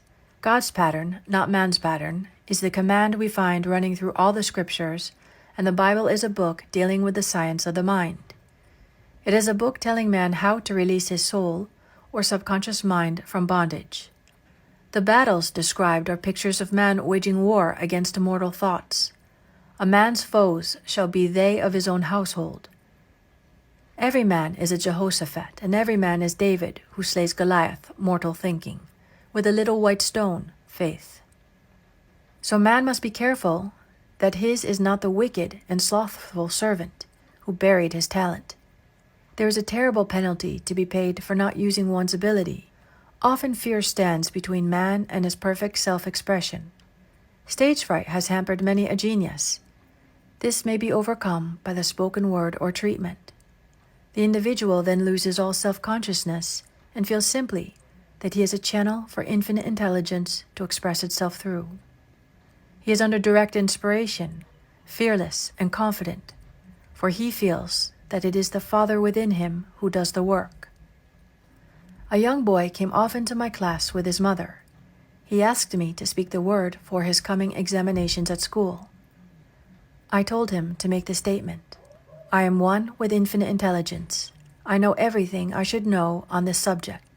He had an excellent knowledge of history, but was not sure of his arithmetic. I saw him afterwards, and he said, I spoke the word for my arithmetic and passed with the highest honors, but thought I could depend on myself for history and got a very poor mark. Man often receives a setback when he is too sure of himself, which means he is trusting in his personality and not the Father within. Another one of my students gave me a sample of this. She took an extended trip abroad one summer, visiting many countries where she was ignorant of the languages. She was calling for guidance and protection every minute, and her affairs went smoothly and miraculously. Her luggage was never delayed nor lost. Accommodations were always ready for her at the best hotels, and she had perfect service wherever she went. She returned to New York. Knowing the language, she felt God was no longer necessary, so she looked after her affairs in an ordinary manner. Everything went wrong. Her trunks delayed amid inharmony and confusion. The student must form the habit of practicing the presence of God every minute. In all thy ways acknowledge him. Nothing is too small nor too great. Sometimes an insignificant incident may be the turning point in a man's life. Robert Fulton watched some boiling water simmering in a tea kettle, saw a steamboat. I have seen a student often keep back his demonstration through resistance or pointing the way. He pins his faith to one channel only, and dictates just the way he desires the manifestation to come, which brings things to a standstill. My way, not your way, is the command of infinite intelligence. Like all power, be it steam or electricity, it must have a non-resistant engine or instrument to work through, and man is that engine or instrument. Over and over again, man is told to stand still. O Judah, fear not, but tomorrow go out against them, for the Lord will be with you. You shall not need to fight this battle. Set yourselves, stand ye still, and see the salvation of the Lord with you. We see this in the incidents of the $2,000 coming to the woman through the landlord when she became non-resistant and undisturbed, and the woman who won the man's love after all suffering had ceased. The student's goal is poise. Poise is power, for it gives God power a chance to rush through man, to will and to do its good pleasure. Poised, he thinks clearly and makes right decisions quickly. He never misses a trick. Anger blurs the visions, poisons the blood, is the root of many diseases, and causes wrong decision leading to failure. It has been named one of the worst sins, as its reaction is so harmful. The student learns that in metaphysics, sin has a much broader meaning than in the old teaching. Whatsoever is not of faith is sin. He finds that fear and worry are deadly sins. They are inverted faith, and through distorted mental pictures bring to pass the things he fears. His work is to drive out these enemies from the subconscious mind. When man is fearless, he is finished. Maeterlinck says that man is God afraid.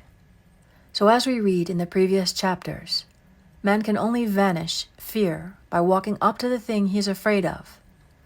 When Jehoshaphat and his army prepared to meet the enemy, singing praise the Lord, for his mercy endureth forever, they found their enemies had destroyed each other, and there was nothing to fight.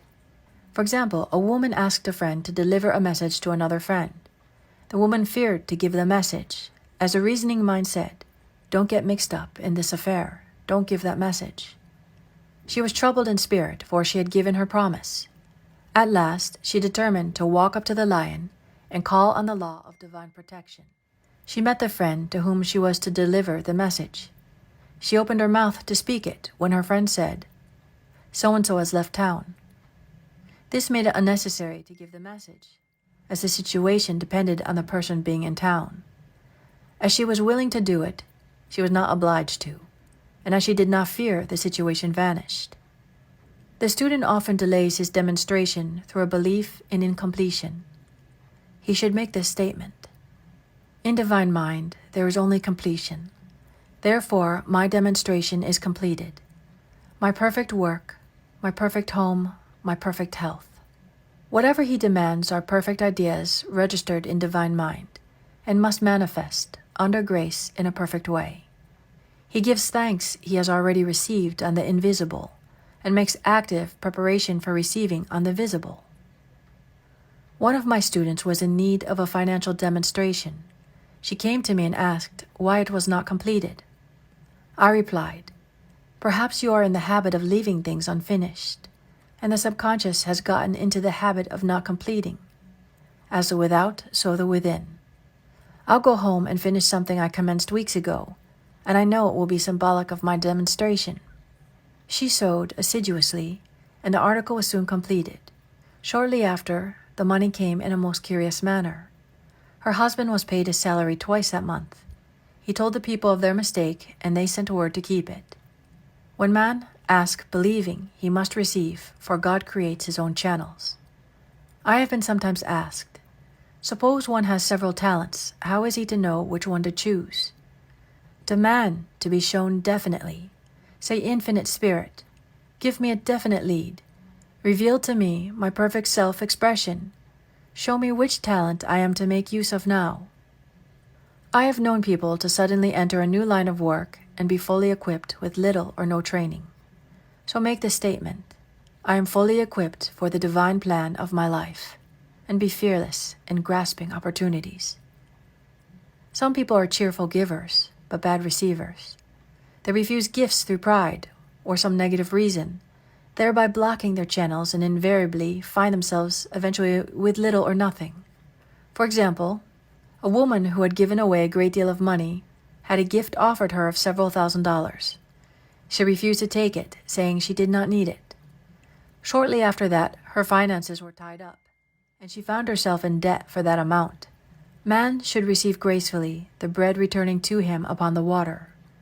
Freely ye have given, freely ye shall receive. There is always the perfect balance of giving and receiving, and though man should give without thinking of returns, he violates law if he does not accept the returns which come to him. For all gifts are from God, man being merely the channel. A thought of lack should never be held over the giver. For example, when the man gave the 1 cent, I did not say, "Poor man, he cannot afford to give me that." I saw him rich and prosperous, with his supply pouring in. It was this thought which brought it. If one had been a bad receiver, he must become a good one, and take even a postage stamp, if it is given him, and open up his channels for receiving. The Lord loveth a cheerful receiver, as well as a cheerful giver. I have often been asked why one man is born rich, healthy, and another poor and sick. Where there is an effect, there is always a cause. There is no such thing as chance. The question is answered through the law of reincarnation. Man goes through many births and deaths until he knows the truth which sets him free. He is drawn back to the earth plane through unsatisfied desire to pay his karmic debts or to fulfill his destiny. The man born rich and healthy has had pictures in his subconscious mind in his past life of health and riches, and the poor and sick man of disease and poverty. Man manifests on any plane the sum total of his subconscious beliefs. However, birth and death are man-made laws, for the wages of sin is death. The Adamic fall in consciousness through the belief in two powers. The real man, spiritual man, is birthless and deathless. He never was born and has never died, and he was in the beginning, he is now, and ever shall be.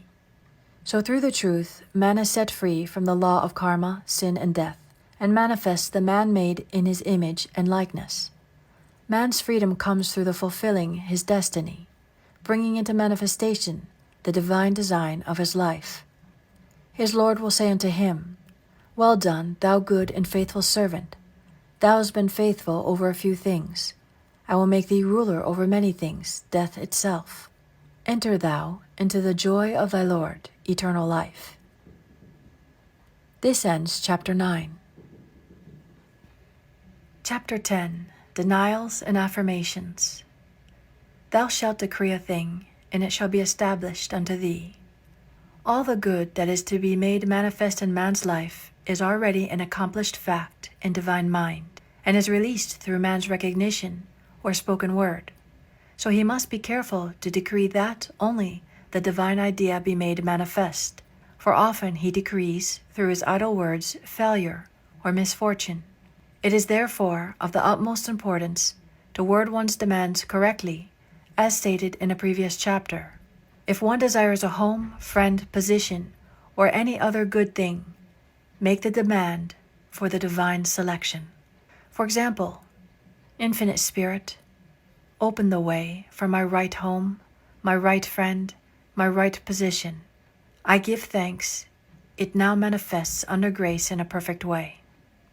The latter part of the statement is most important. For example, I know a woman who demanded $1,000. Her daughter was injured, and they received $1,000 indemnity. So it did not come in a perfect way.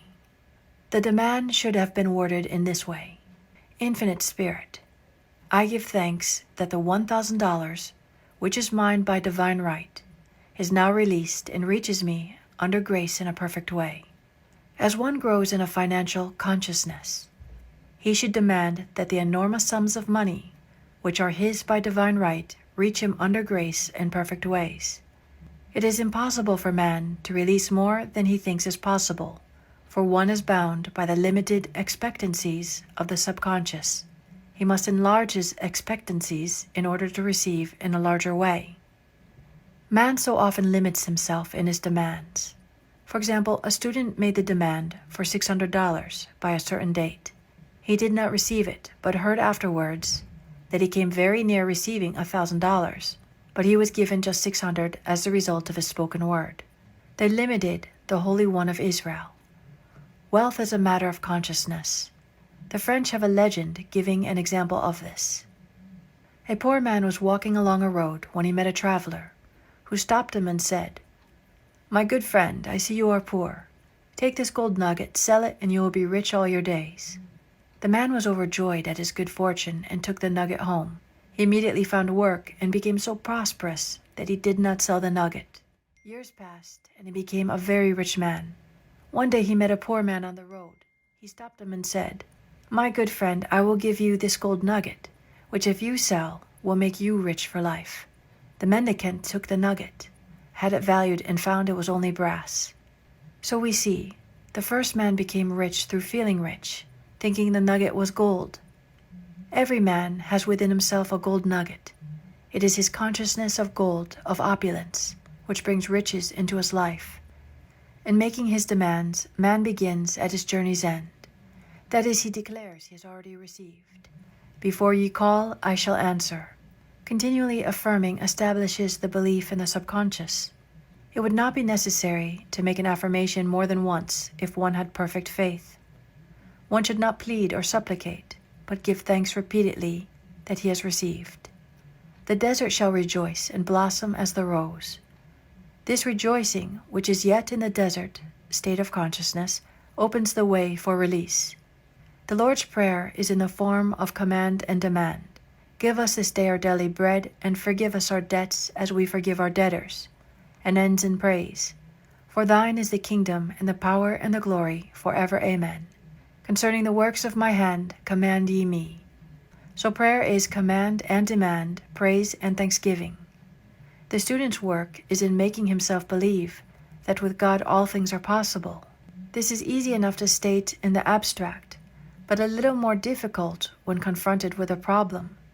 For example, it was necessary for a woman to demonstrate a large sum of money within a stated time. She knew she must do something to get a realization, for realization is manifestation, and she demanded a lead. She was walking through a department store when she saw a very beautiful pink enamel paper cutter. She felt the pull towards it. The thought came, I haven't a paper cutter good enough to open letters containing large checks. So she bought the paper cutter, which the reasoning mind would have called an extravagance. When she held it in her hand, she had a flash of a picture of herself opening an envelope containing a large check, and in a few weeks she received the money. The pink paper cutter was her bridge of active faith.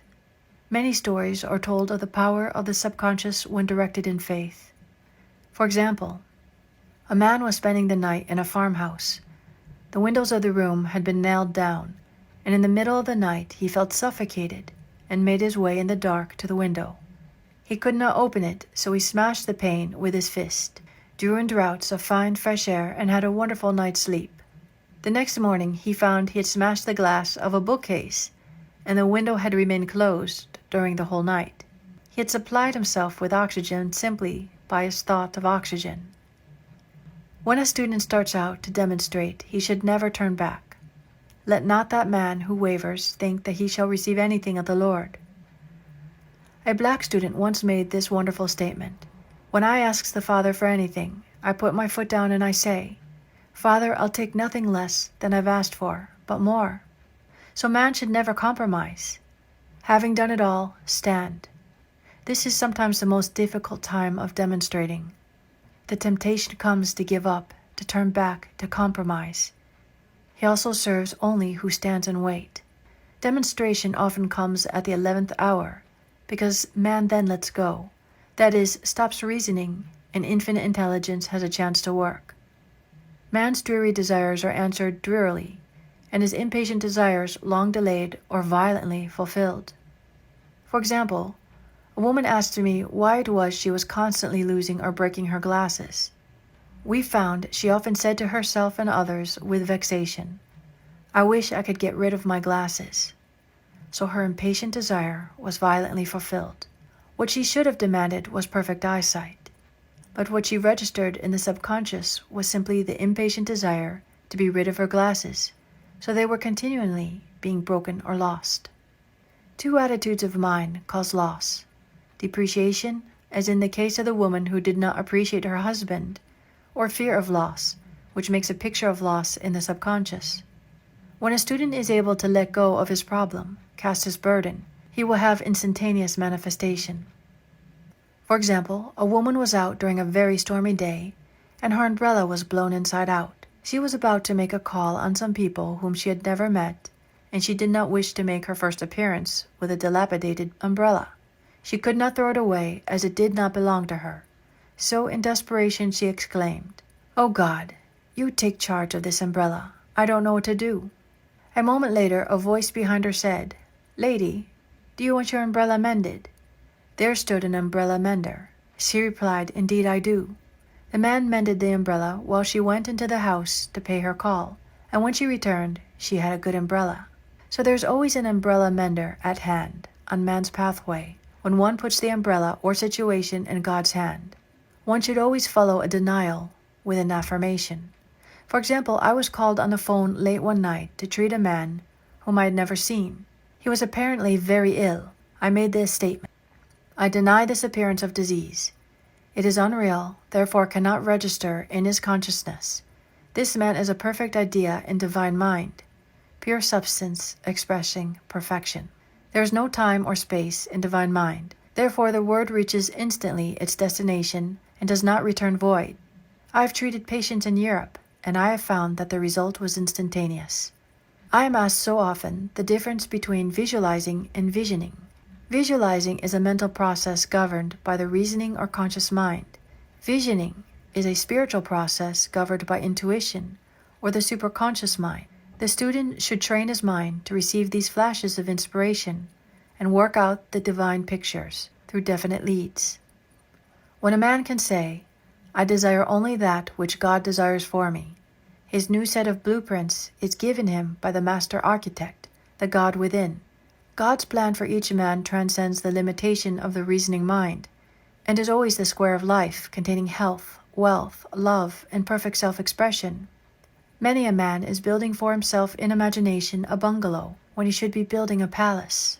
If a student tries to force a demonstration through the reasoning mind, he brings it to a standstill. I will hasten it, saith the Lord. He should act only through intuition or definite leads. Rest in the Lord and wait patiently. Trust also in Him, and He will bring it to pass. I have seen the law work in the most astonishing manner. For example, a student stated that it was necessary for her to have $100 for the following day. It was a debt of vital importance which had to be met. I spoke the word declaring Spirit was never too late and that the supply was at hand. That evening she phoned me of the miracle. She said that the thought came to her to go to her safe deposit box at the bank to examine some papers. She looked over the papers, and at the bottom of the box was a new $100 bill. She was astounded and said she knew she had never put it there, for she had gone through the paper many times. It may have been a materialization as Jesus Christ materialized the loaves and fishes. Man will reach the stage where his word is made flesh, or materialized instantly. The fields ripe with the harvest will manifest immediately, as in all of the miracles of Jesus Christ.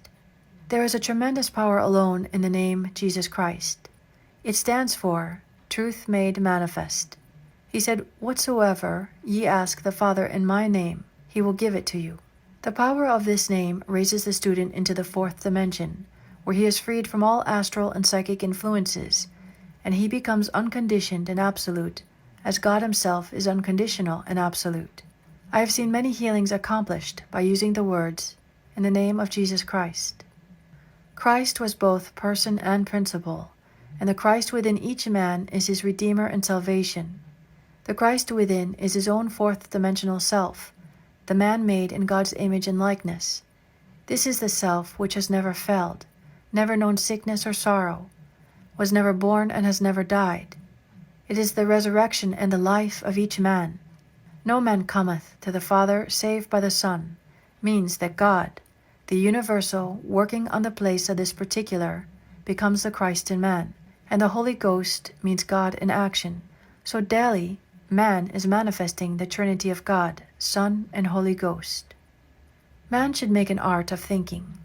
The master thinker is an artist and is careful to paint only the divine designs upon the canvas of his mind, and he paints these pictures with masterly strokes of power and decision, having perfect faith that there is no power to mar their perfection, and that they shall manifest in his life the ideal made real.